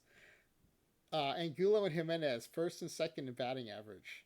Jimenez leading in RBI. How many home runs does he have? 44. He is just okay. Jimenez is the one actually in triple crown position now. On the pitching side, Nielsen leading in ERA, Nielsen leading in wins, and Nielsen second in strikeouts. Nielsen in potential triple crown position. And Nielsen was the one that was the least impressive looking profile. Right? This is the flattest of those profiles. But when you're flat and above average like this, it can be really successful. All right, let's go week by week here since we are in a competitive position for the leaderboard. The rest of the league, no one is even above 82 wins. This is one of the flattest seasons that we've seen. All right, let's go week by week here. Did not pick up a loss that week. 13-game winning streak. 112-32. Jimenez, first in batting average, first in RBI. He's got 45 home runs. He's just off this leaderboard. 2 home runs behind Judge and Raleigh. Let's do another week. Oh, how about the pitching triple crown? Nielsen, ERA, check. Wins, check. He's now 20 strikeouts behind Mays. So that the triple crown might be off the table for him. Now, if Mays can win 2 more games and drop his ERA, Mays could potentially take over the triple crown position.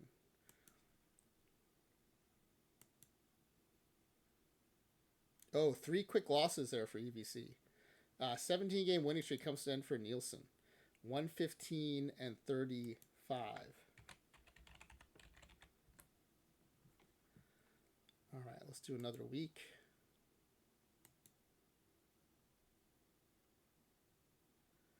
.36 losses, 120 and 36. Starting another 3-game winning streak.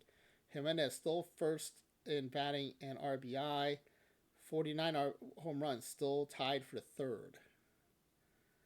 Okay, let's go game by game here because we are close. So no game today for the creator roster team.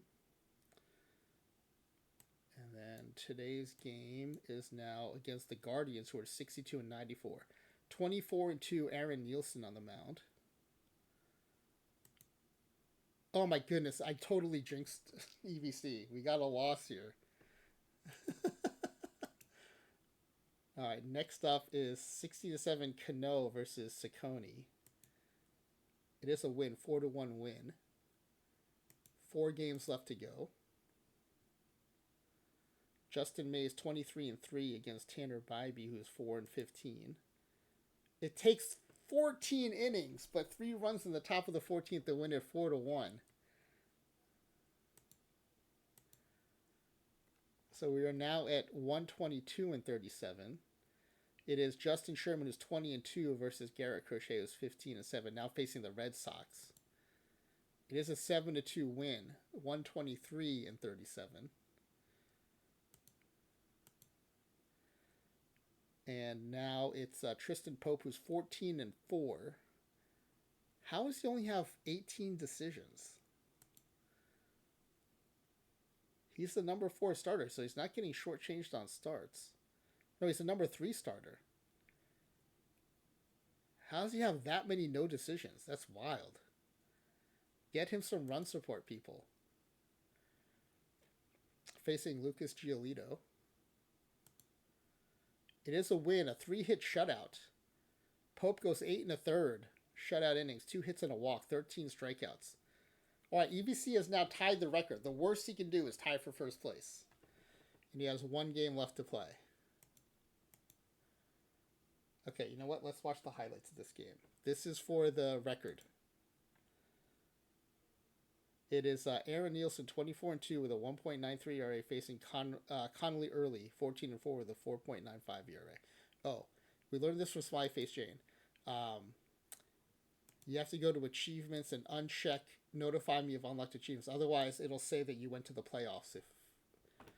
If it may not ruin whether you win or lost, but like in a playoff series, it'll ruin it because it'll tell you that you advanced, because it'll give you the achievement of advancing. So we turn that off, and then go back to the scores view, and then we'll quick play this game and watch the highlights. This is for the record. This is to take over from Delhi Sports, 124 wins. Currently, both have 124 wins. All right, bottom of the first after a scoreless top of the first. Jaron Duran with 2 outs and a 2-1 count. Line drive into right field, over the right fielder's head, and it's gone.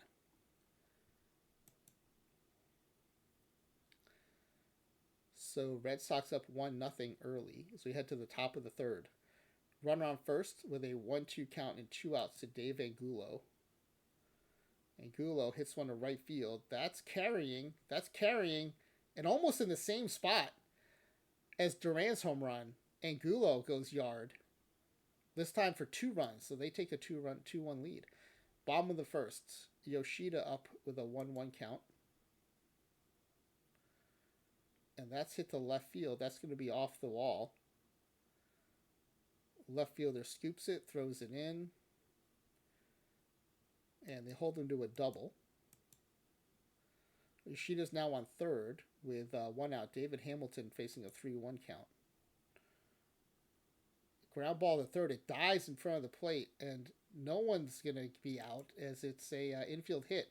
Ties the game, and still 1 out. Full count to Alex Bregman. Runner is not going because that's a walk. First and second. Okay, that was it though. First and second with 1 out, but they do not score another run. So we head to the top of the fourth. with Jordan Sanchez, good level catcher.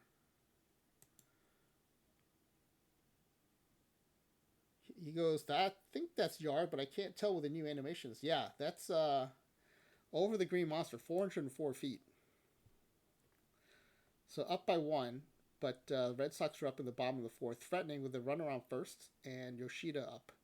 2 outs and a 1-0 count. Line drive into left field, that's going to be into the corner. With 2 outs, the runner should be going, so they might score. The cutoff over to second, that's going to be a double, but the runner's held at third thanks to the quick throw in by the left fielder. So it'll be Connor Wong with runners on second and third, 1-1 count with 2 outs. Fly ball to center field, and that'll be out number 3.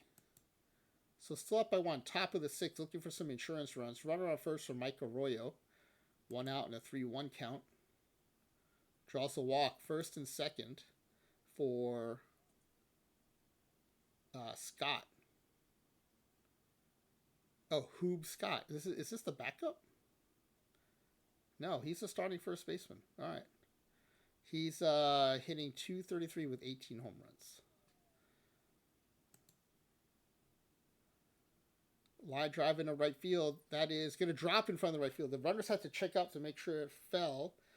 So I don't think they scored. So it's bases loaded for Anthony Stewart.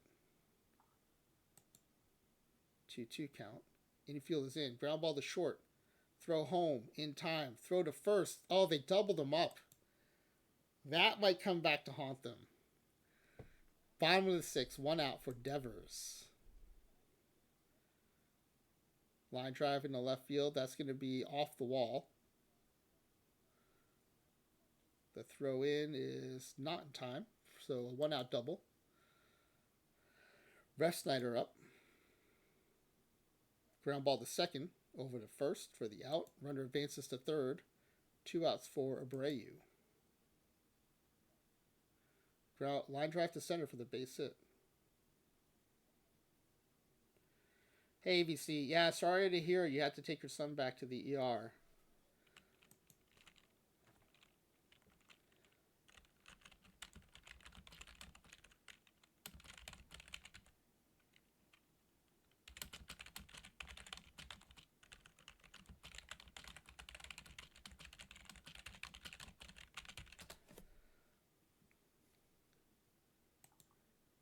All right, tie game now. Top of the 7th. Weems up with 1 out. Line drive down the line. Should be extra bases. Weems in with a 1 out double. That brings up Dave Jackson. This Jackson-Angulo pairing has been very productive this season. And Jackson flies one to right field. I probably just jinxed them. They're going to go 0 for 2 now. The runner does tag. Weems is speedy, so he tags and goes to third. So the big thing is any kind of pass ball wild pitch will score a run. It is 2 outs in the full count to Angulo. He hits one to right field, but that's going to be caught. So we're going to head to the bottom of the 7th, still tied. Go to the bottom of the 8th, still tied. Gonzalez up with 1 out in an 0-1 count. Lines one over the third baseman's head. Left fielder stops it, though. Should be able to hold him to a single. So it's a 1 out single. 2 outs. The runner's disappeared. So it's 2 outs and a 2-1 count for Devers. With no one on. Ground ball to second. Over to first for the out. Hoob Scott up top of the 9th. 0-2 count. Goes down swinging. 1 out and a full count to Stewart. And he hits one to left center field. That's going to be in the gap. Off the wall. And he is in with a double. Stand-up double. All right, Ross is now on first, so it's first and second for Weems. 1 out and a full count. Weems goes down looking, so 2 outs. Better than a double play, though, because that lets Jackson come to bat. 1-1 count. Line drive to center. It drops in. Should score the go-ahead run.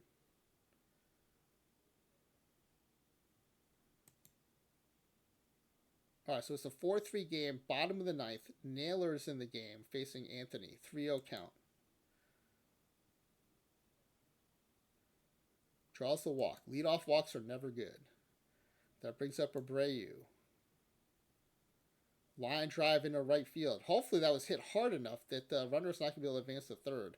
But nope, there he goes, and he is into third. Tying run is on third with no outs. That brings up Yoshida. Line drive into left. That's going to tie the game. First and second with still no outs for Connor Wong. 1-0 count. Ground ball to the pitcher. To second. No throw to first, though. So it's... Wait, what happened to the runner on first? Now it's runner on third with 2 outs. David Hamilton, 2-2 count. Ground ball to first, unassisted. Legit unassisted, not like the old animation issues. As we head to the top of the 10th. Another extra inning game. Opening day extra innings, last day of the season extra innings. 2-2 count to Angulo. That's deep in the left field, but not deep enough. It's going to stay in the park. And it's 1 out. 2 outs now for Jordan Sanchez. Sanchez goes down swinging if we go to the bottom of the 10th. Bregman, 1-2 count. Ground ball to third. Throw to first is in time. 2 outs and an 0-1 count to Gonzalez. Mertz is in the game. Another ground ball to third. Over to first in time. Go to the top of the 11th. Amari Luke, third baseman. Ground ball to third. Third baseman backs up on it, and the throw is in time. 2 outs for Anthony Stewart. Line drive into left center field into the gap. That'll be extra bases. And I wish we could know what was happening in the field, but we're focused on this group in the stands. All right, first and second with 2 outs. A 1-2 count to Jaden Weems. And he goes on. Weems has not had a good game today, I don't think. All right, bottom of the 11th. Devers, 1-2 count. Ground ball back to the pitcher. In time for out number 1. Okay, usually it goes to 2 outs, so this means Anthony's probably going to get on base here. Yeah, Anthony walks, so we go to Abreu with 1 out in the 2-2 count. Fly ball to left. It is going to hang up there for the out. And that brings up Yoshida. Oh no, Bass is in the game. Ground ball to second. Over to first in time. All right, good job, Bass. Dave Jackson, top of the 12th, full count. Draws the walk. Leadoff walks, if you're on the offense, is good. All right, 1-2 count to Angulo. Line drive into the right field corner. It kind of dies, though, so it might just be a long single. It is. First and second for Jimenez. Full count. Run right in front of the plate. The throw to second is in time. There's no relay. So first and third with 1 out for Sanchez. Full count. Draws the walk. Bases loaded with 1 out for Amari Luke.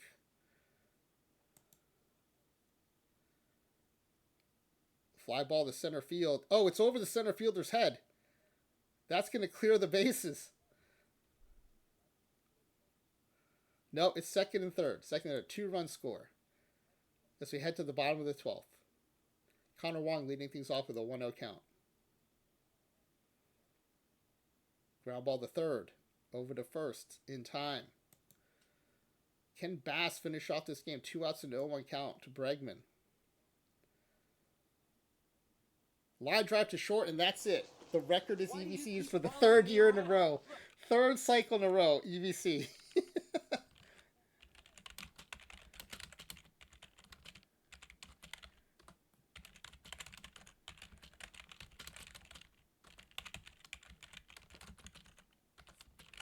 Third cycle in a row, EVC takes over sole possession of first place. Now, this is the smallest margin of the 3.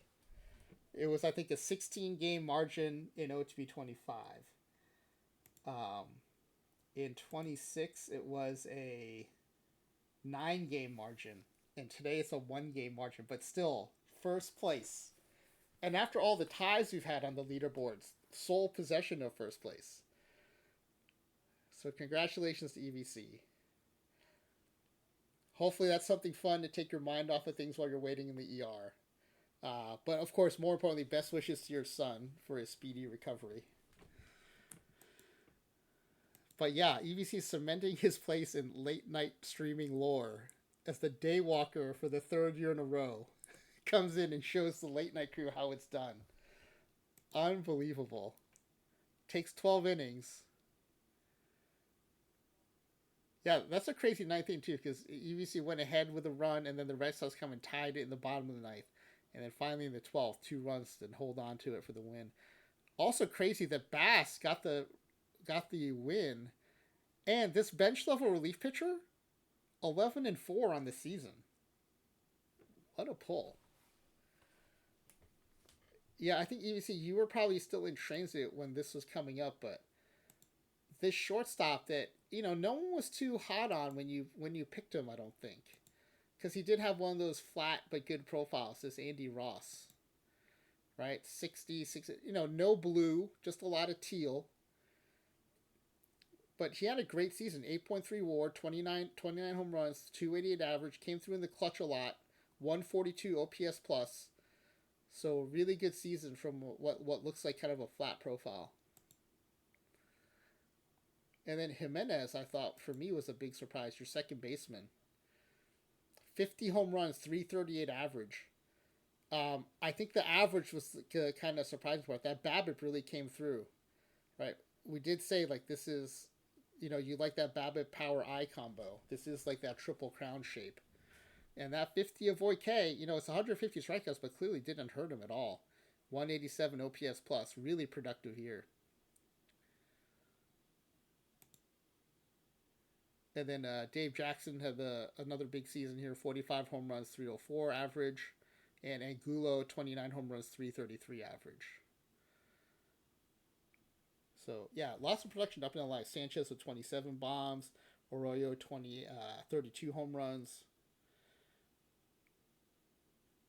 So, yeah, really good up and down the lineup. And I think the pitching staff, Pope, surprisingly, like only 15-4 record. Lots of no decisions. But Nielsen was the other guy who, this was the second star level pitcher, and didn't look as good as the first one. But he ended up going 24-2 with a sub-2 ERA. This, for me, is probably the biggest surprise of the team.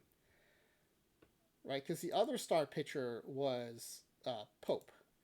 And this guy looks the kind of part, because he's got some blue, he's got 75 home runs allowed, 65 stuff. But this Nielsen, flatter on the top end here, but had a much more productive season. 224 ERA plus, 8.8 WAR. Really surprise pick here out of the star level.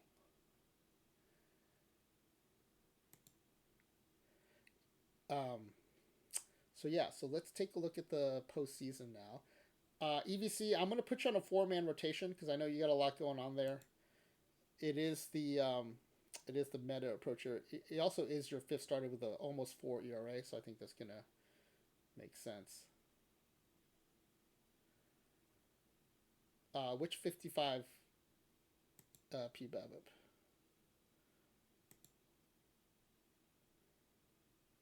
Because Pope and Nielsen both had 55 PBABIP. Oh, you're talking about Cano? Cano has other issues besides the PBABIP.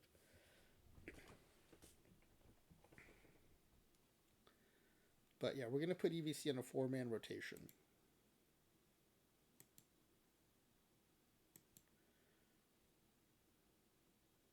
Yeah, the scrub arm. And if you remember, you even got some steals at the scrub level.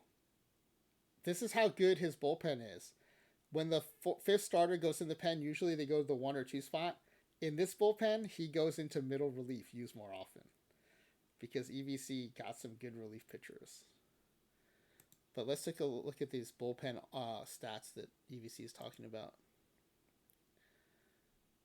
Yeah, the 7.32. Even the scrub guy, who we thought was a pretty good pick here. Had a 7.16 ERA.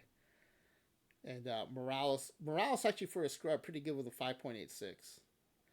But this is why I think and Bass was definitely a steal at bench. 4.90 ERA, 17 holds.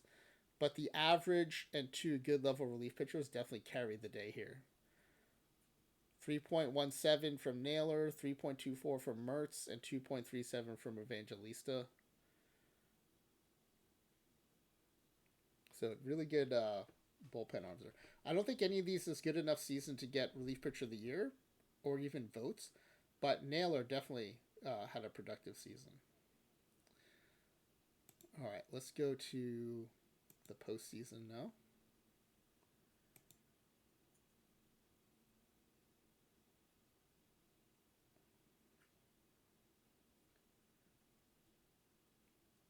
All right. Oh wait, did we not get? Oh yeah, we just finished that one game, so we have to finish today.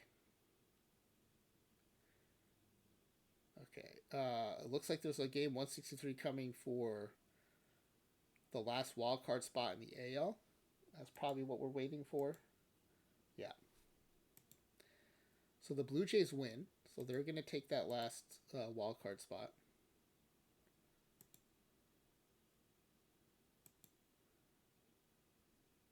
And why did we not get our achievements? Is there another game 163? No. That's weird. Okay, there we go. There are achievements, I think. Oh, achievements are still off. That's right. I turned them off. Thank you. Where are my achievements? Why don't I see them? Even after I turned them off. All right, here we go. We're going to speed sim the wildcard round because we're in the division series. All right, so the Astros sweep the Angels. They'll be facing EVC's creator roster team. The Blue Jays beat the Mariners. Sorry, Max, 2-1. So Laptop Hound defeats Max LP80 to advance to face the Red Sox. The Cubs, who, by the way, sim very well in OOTP27.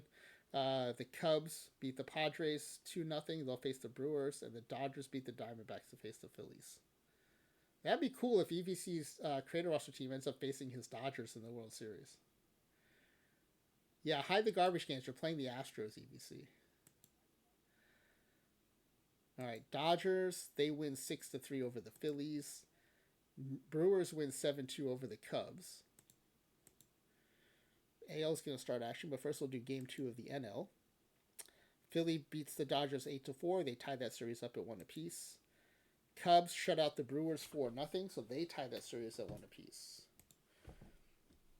Blue Jays beat the Red Sox 5-3. And in game 1 between the Tigers, this is EVC's creator roster team and the Astros. EVC with the extra inning games, a 4-3 win, bottom of the 11th, walks it off. Who walked it off? Oh, we could probably just tell from the box score. Oh, Ross hit a solo home run. This is that shortstop I was talking about.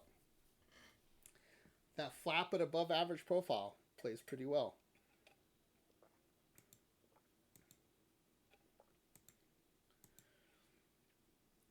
All right, yeah. Extra inning games at the beginning of the season, end of the season, and to start the playoffs. And those are the only ones we've seen. Who knows how many were during the season. All right. NL's on a travel day. Both series are split 1-1. Red Sox win 5-4, so they tie that series up at 1 apiece. And we've got Justin Sherman facing Framber Valdez. And EVC wins again 8-2. A big 6-run bottom of the 7th puts it out of reach for the Astros as EVC moves to 2-0. AL's going to head on a travel day as the NL picks up a game 3. Again, both of these series are tied at 1-1. Phillies win 6-3, so they take a 2-1 series lead over the Dodgers. And the Cubs shut out the Brewers 4-0, so the Cubs take a 2-1 series lead. Everyone's going to be playing today as the AL comes off their travel day. Cubs looking to close out the Brewers. Nope, the Brewers win 4-1. They force a deciding game 5. Philadelphia trying to close out the Dodgers. They do. They shut out the Dodgers, so there will be no all EVC final. as the Dodgers have been eliminated. Red Sox win 7-6, despite 2 in the bottom of the 8th by the Blue Jays, so they take a 2-1 series lead.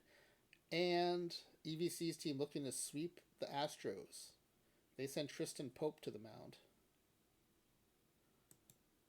It is a 4-3 win, so congratulations, EVC. You swept your way to the ALCS. Rest up that rotation and reset it. Get all the position players rested. As we've got the Blue Jays hosting the Red Sox, looking to close out the series. Red Sox win 8-2, so they will also advance. And in the NL, a deciding Game 5. This is a game that gives EVC's team some extra rest time. The Brewers win 5-2. So they're going to advance. All right, NLCS is going to start things off. We've got Aaron Nola for the Phillies against Brandon Woodruff for the Brewers. And the Brewers win 5-3. Game 2 for the the NLCS. Philadelphia wins 7-2, so they tie up the series at 1 apiece. And we've got Aaron Nielsen pitching for the Tigers for EVC's Creator Roster team. Ooh, it's a tough 8-3 loss. The Red Sox scored 4 in the top of the 7th.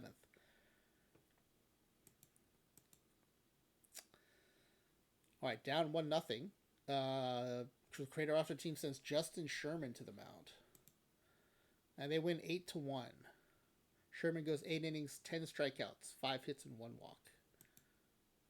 Andy Ross, another great day, 3 for 5 with a double, an RBI, and 2 runs scored. All right, AL's on a travel day, tied 1 apiece, and the NL starts Game 3, tied 1 apiece. The Brewers win 9-4. All right, both championship series are in effect tonight as the AL comes off the travel day. Brewers up 2-1. Philadelphia wins 5-1, tying that series up at 2 apiece. And the Creator Roster team wins 8-1, taking a 2-1 series lead.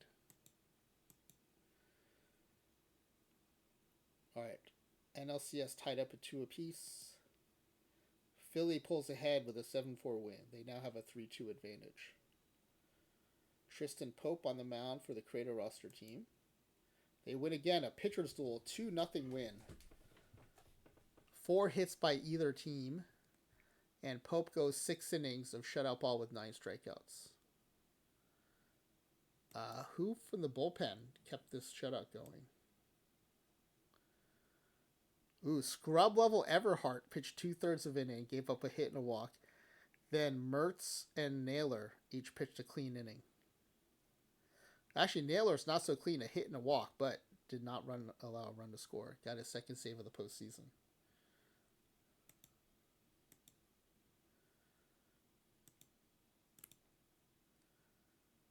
All right, Creator Roster team looking to close out the series against the Red Sox. They send Aaron Nielsen to the mound. It is a loss, 13-7 football score. All right, NL Game 6. Milwaukee forces a Game 7 by winning 8-7. All right, NL Game 7. Milwaukee wins 4-0, 3-hit shutout of the Phillies, so they advance to the World Series. And Detroit looking to close out the Red Sox again with Sherman on the mound. They win 4-1. So both teams on equal footing as far as rest goes. They each get a travel day as we head to Game 1 of the World Series. It is Justin Mays on the mound for the Creator Roster team. Is a win 6-4, 5 runs in the bottom of the 8th to pull ahead and come from behind.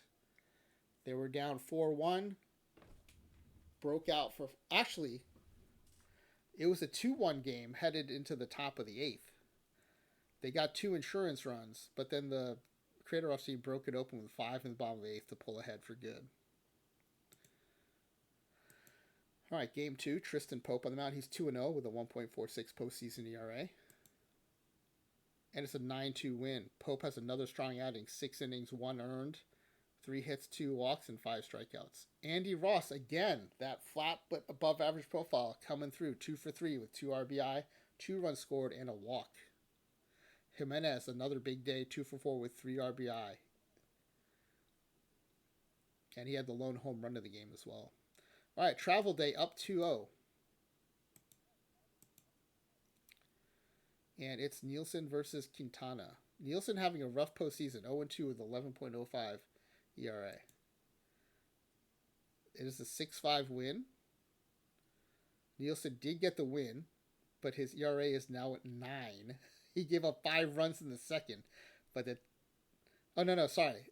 They scored 5 runs in the second, but then they gave up little dribbling runs here to make it close, but they hang on to win. 12 hits by the Creator roster, 17 hits by the Brewers. 17 hits, but only 5 runs. All right, looking for the sweep here as we head to Game 4. Justin Sherman on the mound, 2-0 with a 1.27 post ERA, facing Brandon Woodruff. If past history is any indication, this will be like an 18-inning game. Nope, it's a 7-1 blowout win. Congratulations, EVCNYC2. Not only did you set a new record for wins in OOTP27 Creator roster, you have won the World Series as well. This is only the second World Series championship in OOTP27 Creator roster. So that it actually is a pretty rare feat so far. Yeah, you would think it would happen more, but not yet. Z Grizzly is the only other one to win a World Series in OTP 27.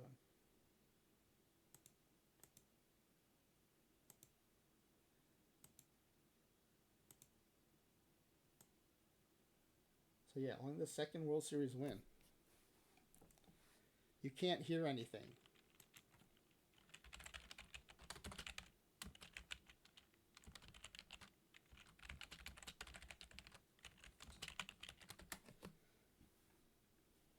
So that's big.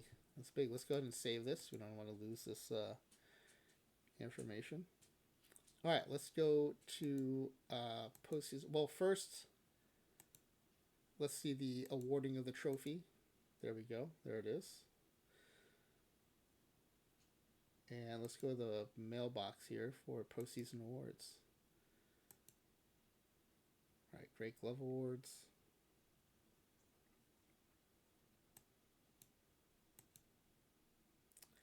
Sanchez, a catcher.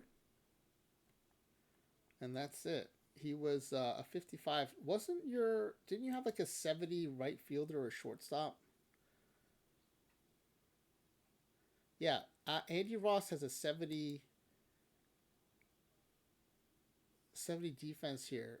What happened with his fielding stats? 16.7 zone rating, 1.102 efficiency.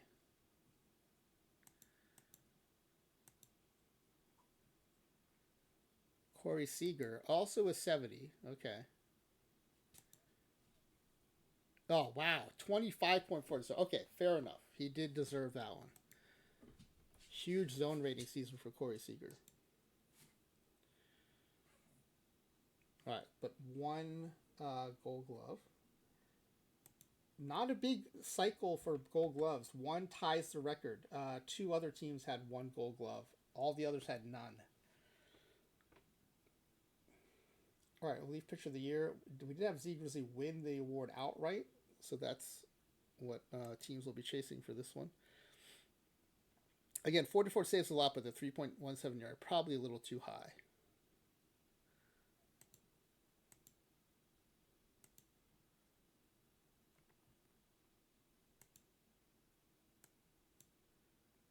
So Chapman wins. Oh, Evangelista comes in second. Nice. That's a heck of a performance. That's an average level relief pitcher, too.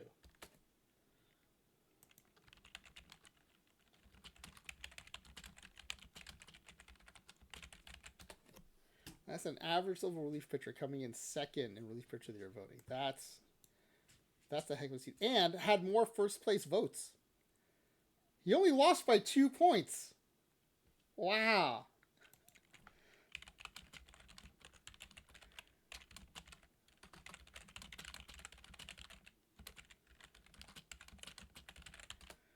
That is a heck of a season by average level relief pitcher Nate Evangelista.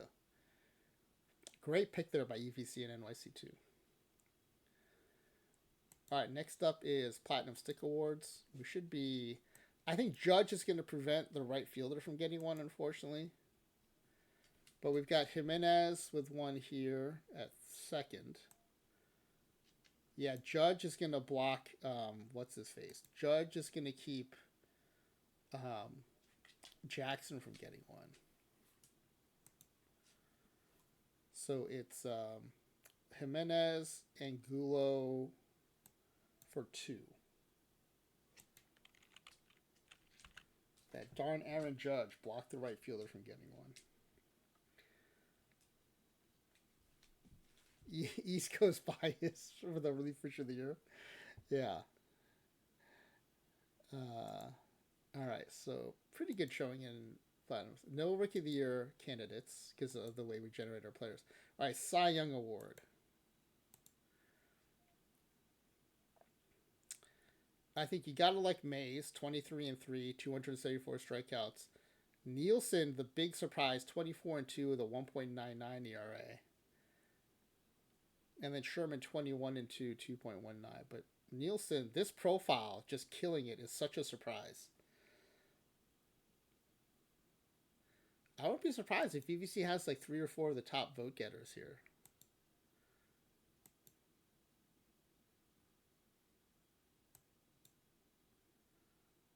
Nielsen wins it. Yep, 3 of the top 3 and 4 of the top 5. Heck yeah. And Nielsen and Mays split the first place votes and only 2 points separate them. I would like to have seen them win co-Cy Young Awards. That would have been cool. That would have been very cool. So Cy Young Award. And then MVP. Who was our top candidate for MVP? Got to be Jimenez, right? 50 home runs, 338 average, 1083 OPS, 10 WAR. What a season. Again, Judge will be in there, but EVC might have like 3 of the top 5, 3 of the top 6 maybe.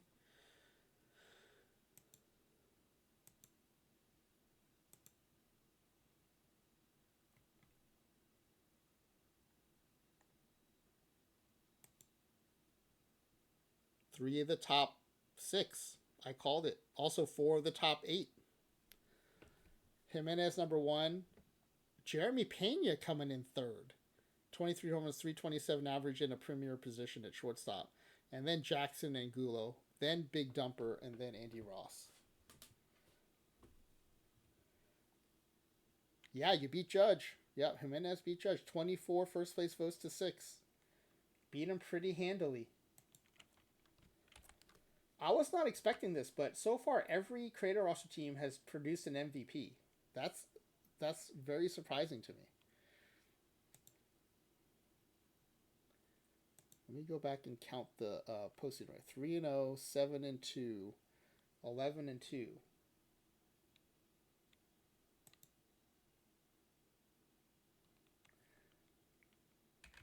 Yeah, that's the best record. That's the best postseason record so far too.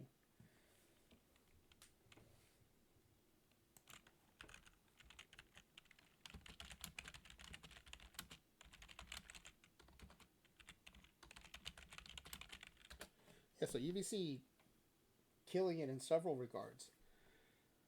Most wins, which is I think the most important thing, but also only the second World Series victory, the best postseason record at 11-2. Yeah, just all around really good performance here. What was the game score?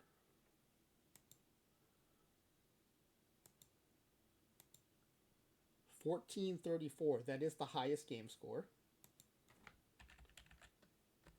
Don't tell Max LP 80.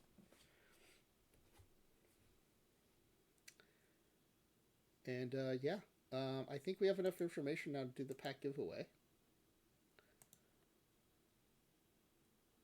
So let's get that ready to go. Again, there were 10 of you, so I appreciate all the participation. It's awesome.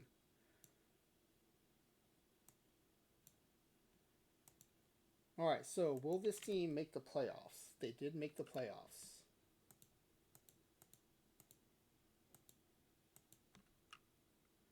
No, Max just always gets cheated on the game score somehow.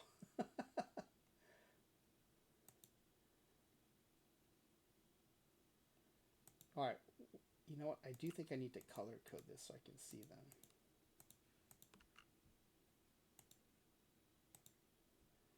All right, will it win the division? They did win the division. I think everyone predicted that they would make the playoffs by winning the division, though. So that's game code. If player max equals max LP 80, then game score minus 100 is generous. I think maybe minus 200. Will it make it to the World Series? Yes, they made it to the World Series. So we lose Placentor there.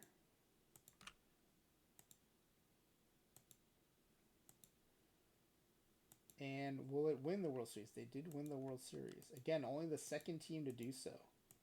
So we lose Z Grizzly. Will a player of the team win the Cy Young? Yes, they won the Cy Young. So we lose Fight Me Cutie Pie. And will a player of the team win the MVP? Yes, they did win the MVP, but we don't lose anybody from that. So look, one of you is going to win. The rest are going to get 3 bonus points for second place. Everyone gets to come back in for second place. So keep an eye out for that. 125 is the win total. So let's resize these a little bit. And look for who's closest to 125. And I can already tell you it is Nerd of Anarchy with a guess of 123. So Nerd of Anarchy is going to win first place. Now, the rest of you who made it to this question are going to get 3 bonus points for the second place questions. So I want to mark that way.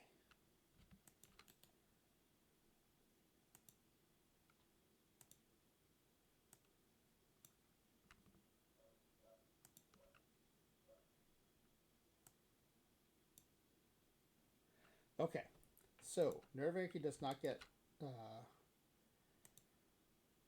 their answers counted because they've already won 7 packs. The rest of you are competing for 3 packs with 3 bonus points going to Mortal Mago, Teddy-O, and Flash. First question is, how many games behind will they finish? Well, they did win their division, so anyone who gets 0 is going to get a point here.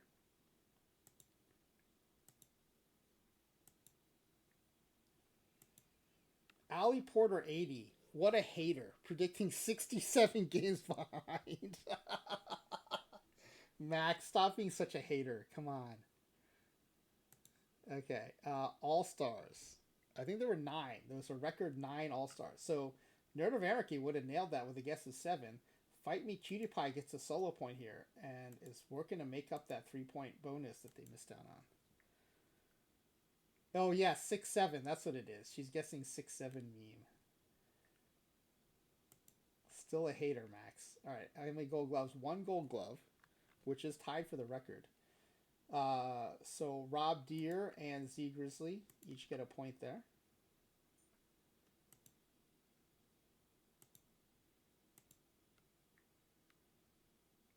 Next up is Platinum Stick Awards. I think there were just 2 because Judge was in the way of the right fielder. So Mortal Mago. Oh, solo point for Mortal Mago. That's big. That's big.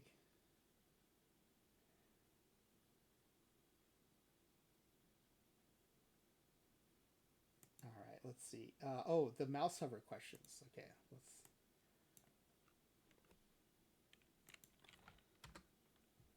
All right, let's see. On the offensive side, 1st, 11th, and 2nd. And then on the defensive side, 1st, and 4th. Wow. Even with some of those questionable bullpen pitchers, not questionable in the choice, but, you know, you have to give somewhere. And, of course, you give in the bullpen most or the backup position players. Still, first, and fourth in defense is very impressive. All right, so first one is run scored first. So Mortal Mago, Fight Me Cutie Pie, Real Teddy O, and Z Grizzly get points there. Yeah, EVC, that's a great point. 11th in home runs, but still dominated the league. So that's impressive. You were also 11th in batting average, which is pretty low. 11th. So who is this? I am Dacer? Is this a new player? Glad to have a new player in. You get a point there for your guess of 8th. And then home runs hit was 2nd. Z Grizzly with a solo point there. A lot of guesses of 1st. Only one guess of 2nd.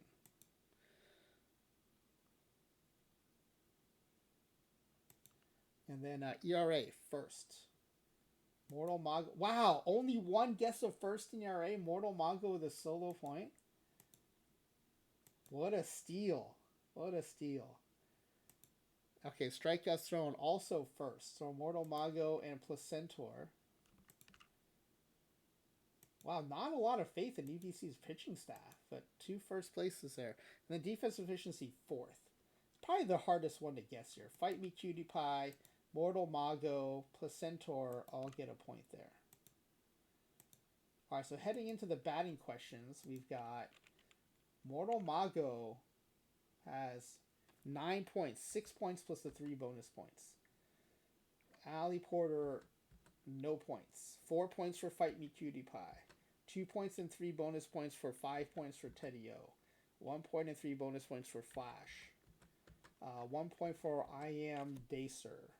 Placentor with 3 points. 1 point for Rob Joe in the headlights and 4 points for Zeke Grizzly. There's still a lot of questions left, but big gap between Mortal Mago and the rest of the field right now. All right, home runs hit by the team leader in home runs. That was 50 by Jimenez. 50. We've got a 49 by Flash. 1 away. Nerd nailed it exactly. What a guess by Nerd of Anarchy. So solo point for Flash. Batting average. 338 by Jimenez. Oh my goodness. Flash gets 338 exactly? Holy cow. Flash, amazing. And then OPS, which Flash always answers yes to. Highest OPS was 1083 for Jimenez. 1083.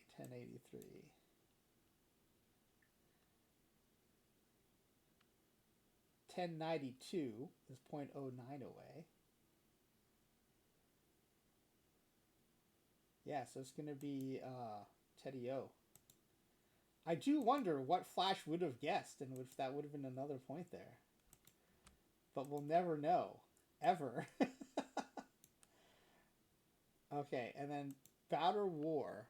Highest Batter War was 10.0. Mortal Mago got that exactly right, so adding to the lead. So Mortal Mago after the batting stats, 10. Fight Me Cutie Pie stays at 4. Teddy O moves up to 6. Flash moves up to 6. I Am Dacer stays at 1. Placentor stays at 3. Rob Jones Headlight stays at 1. Z Grizzly stays at 4. Okay, there are 4 questions left, so Teddy O and Flash could potentially catch Mortal Mago. All right, strikeouts thrown by the team leader in strikeouts. 274 by Justin Mays. Flash is going to get one, so Flash still in the running. that yes and OPS, what could have been? All right, best ERA, 1.99 by Aaron Nielsen.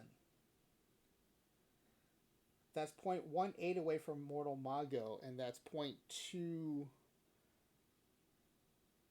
No, that's 0.11 away for Flash. Is anyone closer? Ziegler is 0.12 away. I think it's Flash again, right? 2.1. That's 0.11 away, right? Is my math right? I think my math is right. I mean, Nerd of Anarchy was right there with the 1.97, but he's not in this, so I'm pretty sure it's Flash.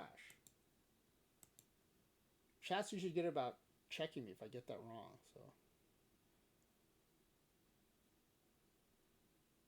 The Flash still in the running. All right, next up is Whip. Nielsen with a 0.88. That's going to blow things wide open. Mortal Mago with a 0.87. What a guess. Definitely earning the second place here with some good guesses. The Z Grizz was 0.12 away. Yeah, but Flash was 0.11 away, right? Because it was 1.19 and 2.10. So that's 0.11 away. So I think he still has 0 to Z Grizzly. Yeah, it was super close. Yeah, no, it was super close. I agree. And then Pitcher War, I think it's all academic at this point, but 9.0 for Justin Mays. 9.0. I think Z Grizzly with an 8.7 is going to be the closest.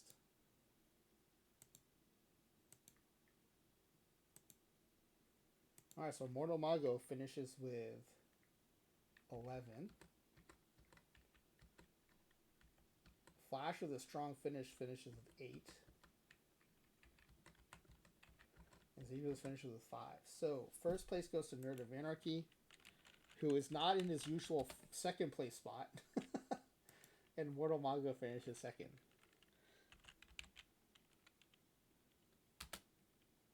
I also have to point out, Nerd of Anarchy fills out his forms before the roster is completed. So these guesses are incredible guesses, considering. Well, he wins second place a lot, filling out the form before the fourth. Today he won the Survivor style, which is, I think, less important to know what the roster looks like, but still pretty impressive. And I just realized I think I missed a perfect draft while we're streaming. That's right. I think it was just a daily. But yeah, another record-setting appearance by EVCinNYC2. I mean, I think that in itself is like the star here. Yeah, Ali was 66.7 points.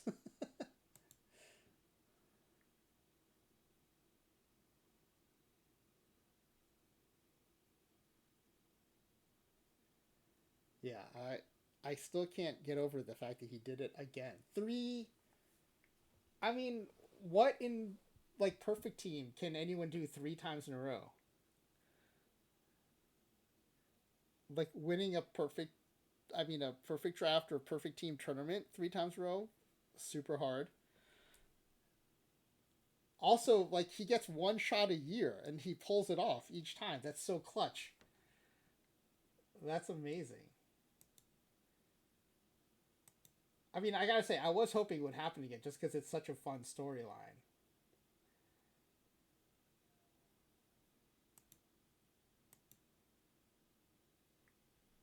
But yeah, so I think my wife took the kids skating, so I have a little extra time tonight.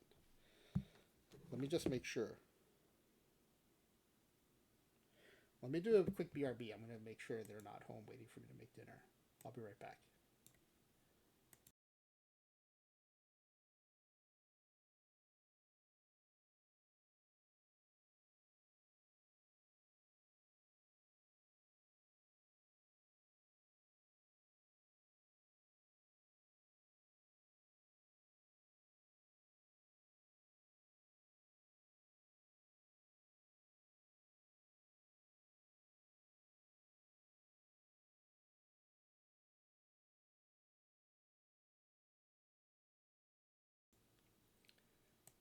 Yeah, they're not here, so I'm going to bask a little bit in the greatness of this run. Why did this get flipped again? There we go. I think for me the biggest surprise here was this Nielsen performance, though. right? Of the star level pitchers, I thought for sure Pope. So here's Nielsen. Let's just compare with Pope.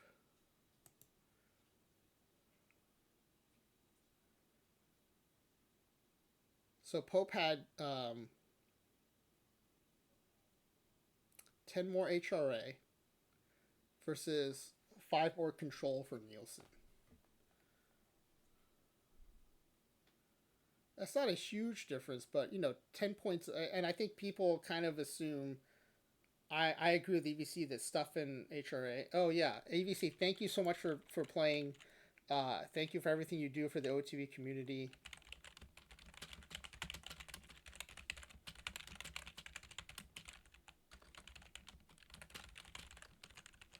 So, and best wishes to your son. I hope I hope the gallbladder thing gets sorted out and that he recovers quickly. Both for his sake and for your sake. I know as a parent, like, your kid being ill is the worst thing. So, it's no fun for your son, but I also know it's no fun for you. So, hope it gets sorted out soon. And thank you so much for participating. 3 cycles in a row. How perfect that you did it again. Unbelievable. But we'll catch up under better circumstances, and we'll bask in the glory of your performance. But yeah, I agree with EVC when he was picking that since the PBABIPs are all equal, I think stuff in HRA is a really good way to pick. And so control I think falls to a secondary level, and 10 points of home run suppression over 5 points of control. I think that's like a no-brainer trade-off. So I think we all thought Pope was the better pitcher than Nielsen. And you just don't have any blue, right? The 70 HRA is such a big difference. But in terms of the performance, 1.99 versus 2.31. If you're a whip person, 0.88 versus 0.91. Just across the board. Not that Pope was bad. Pope just got some bad luck with a win-loss record. I think he got a lot of no decisions. But, Nielsen did outperform him kind of across the board.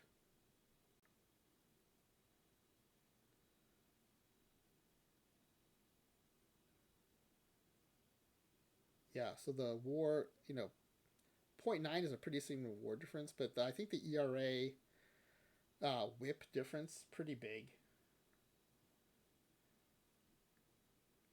Yeah, for me, this was the big surprise, I think.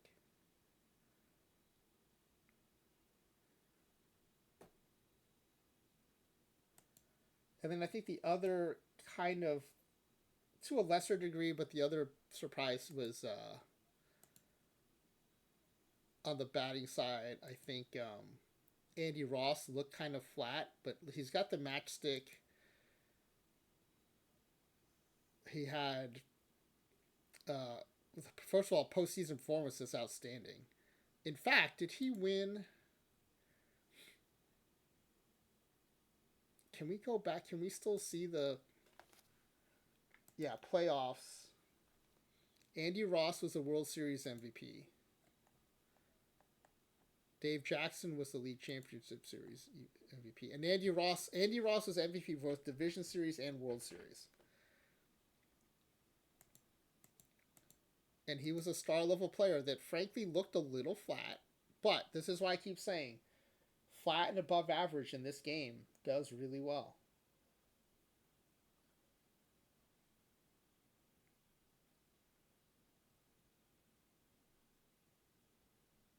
So yeah, this is I think the other. And then, you still got to give credit for picking the players even when they seem obvious. Like, this guy came from a pool of really good legend level players, and he made a good choice here. 10 WAR, 1083 OPS. Dave Jackson, 1,000 plus OPS. 7.3 WAR. That's partly because he plays corner outfield. 45 home runs, 304 average. And again, this wasn't an obvious pick because he's a power icon, but he's not 80-80. He's 70-75. But the 60 BABIP, 60 Avoid K, really nice combination with that. Angulo, another guy who this, I think that to me this is a little more obvious, but again, without the I, I think this was a harder pick. 70 BABIP, 70 power, 55 I like the BABIP power combo, but I don't think that's an automatic take there. So I think good choice there by EVC. And then even further down the lineup, I think some good picks here at catcher Jordan Sanchez. You gotta remember this is a good level catcher, and he gets a 75 power ADI guy. Granted, some of this is RNG, but he still had to take this guy, and he was down to 2 guys. He could have gone with the other guy. Good pick here. Arroyo at third. I was thinking the contact guy, but again, went with the power. Chipped in 32 bombs. Didn't hit for much average, but 32 home runs. That's a lot. 93 RBI. Very productive. You know, the 30 avoid K came with 209 strikeouts, but really productive third baseman. And when you're breaking the record by 1 game, right, this guy matters. Hoob Scott at first base. I think average level first baseman. Probably end up with average level stats here, but from the bench level, 17 home runs and a 240 average from a bench level left fielder. Good pick here, and I think this is where the center fielder ended up being the. Center fielder ended up playing left, so that Weems could play DH. And this is, I think, what we kind of predicted when these 2 players got selected. Right, Stewart really good in left field, allows Weems to play DH. You know, they're not great bats, but for bench level, to get 17 home runs and, you know, a batting average above 230, pretty good for bench level. Weems also chipped in 26 stolen bases. I think the negative WAR comes from the fact that he plays left field, and these are, you know, not great left field stats, but if you think of the bench level bat stats, they're outstanding. So really good here.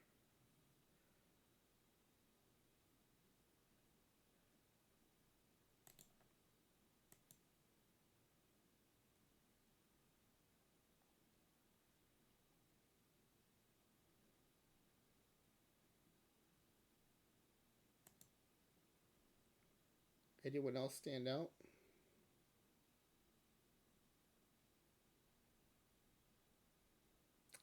Yeah, anyway, just some really good. I mean, there's always going to need to be good RNG for this to happen, but I think just really good roster file, just really nice approach. Got to take advantage of the RNG when you get it. I think EVC did a good job of that. So, hats off, 3 cycles in a row. Now, the gap has been closing every time. He beat the record by, 15 games the first time, 16 games, then by 9 games, and now by 1 game. So maybe by OOTP28, we'll be able to fend off the Daywalker at EVCinNYC2. But, yeah, incredible performance again. Outstanding. All right, if anyone's interested, later tonight I'll be back on around 10 p.m. Pacific time. I'll be doing my PTMS drafts.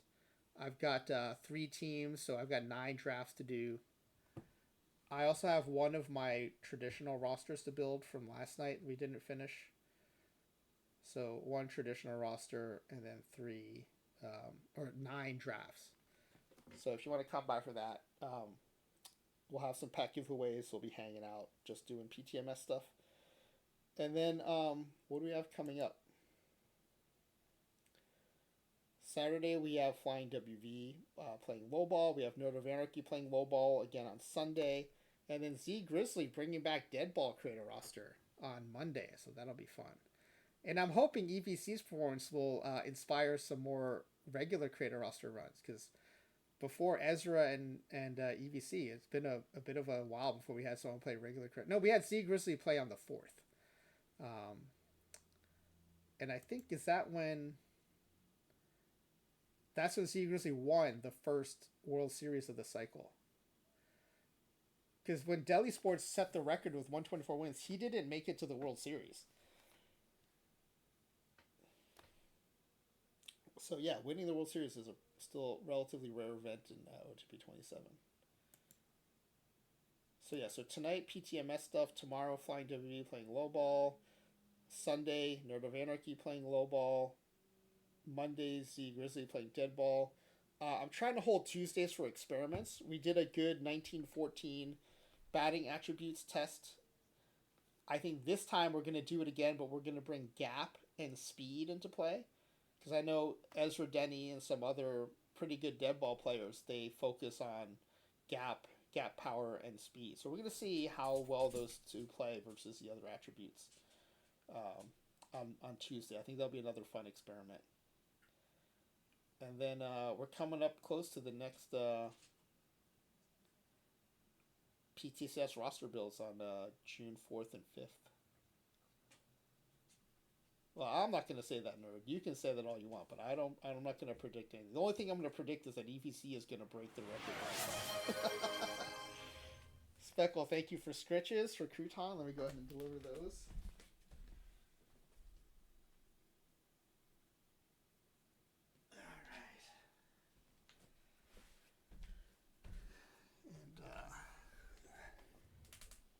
And I don't see. I see Lone Star playing the part. He's not yet an affiliate yet, but we're hoping he will be soon. So I think we're gonna raid into Lone Star. He's got some fun saves going. 1800s Alleghenies save, and he's starting a new U.S. baseball league, which is American League, National League, and NEL players all put together in the same league. I don't know what year he's starting it, but it sounds really fun. So I want to see how that goes. So we're going to raid in him, and hopefully I can watch a little bit while I make dinner. And then I'll be back on at 10. In fact, I don't know if Lone Star goes long enough tonight, he may be able to raid back into us, so we'll see. But if you're not already following Lone Star, give him a... Oh, you know what? We're going to raid him, so let's say the shout out for EVCinNYC2. Even though I know almost everyone should know who EVCinNYC2 is, just as a thanks for him participating tonight. It's a big chunk of time for a streamer to, come play our game. So I do appreciate Ezra coming on last week and EVC coming on this week to play Creator Roster. And for 3 years in a row, taking over the leaderboard. Unbelievable. Unbelievable consistency and performance. All right, we're going to raid Lone Star SW. And then hope to see you again tonight. And then, and all these games, community games, they're just channel port redemptions. If you ever want to play one, just watch the channel enough, and you'll be able to do a redemption and play.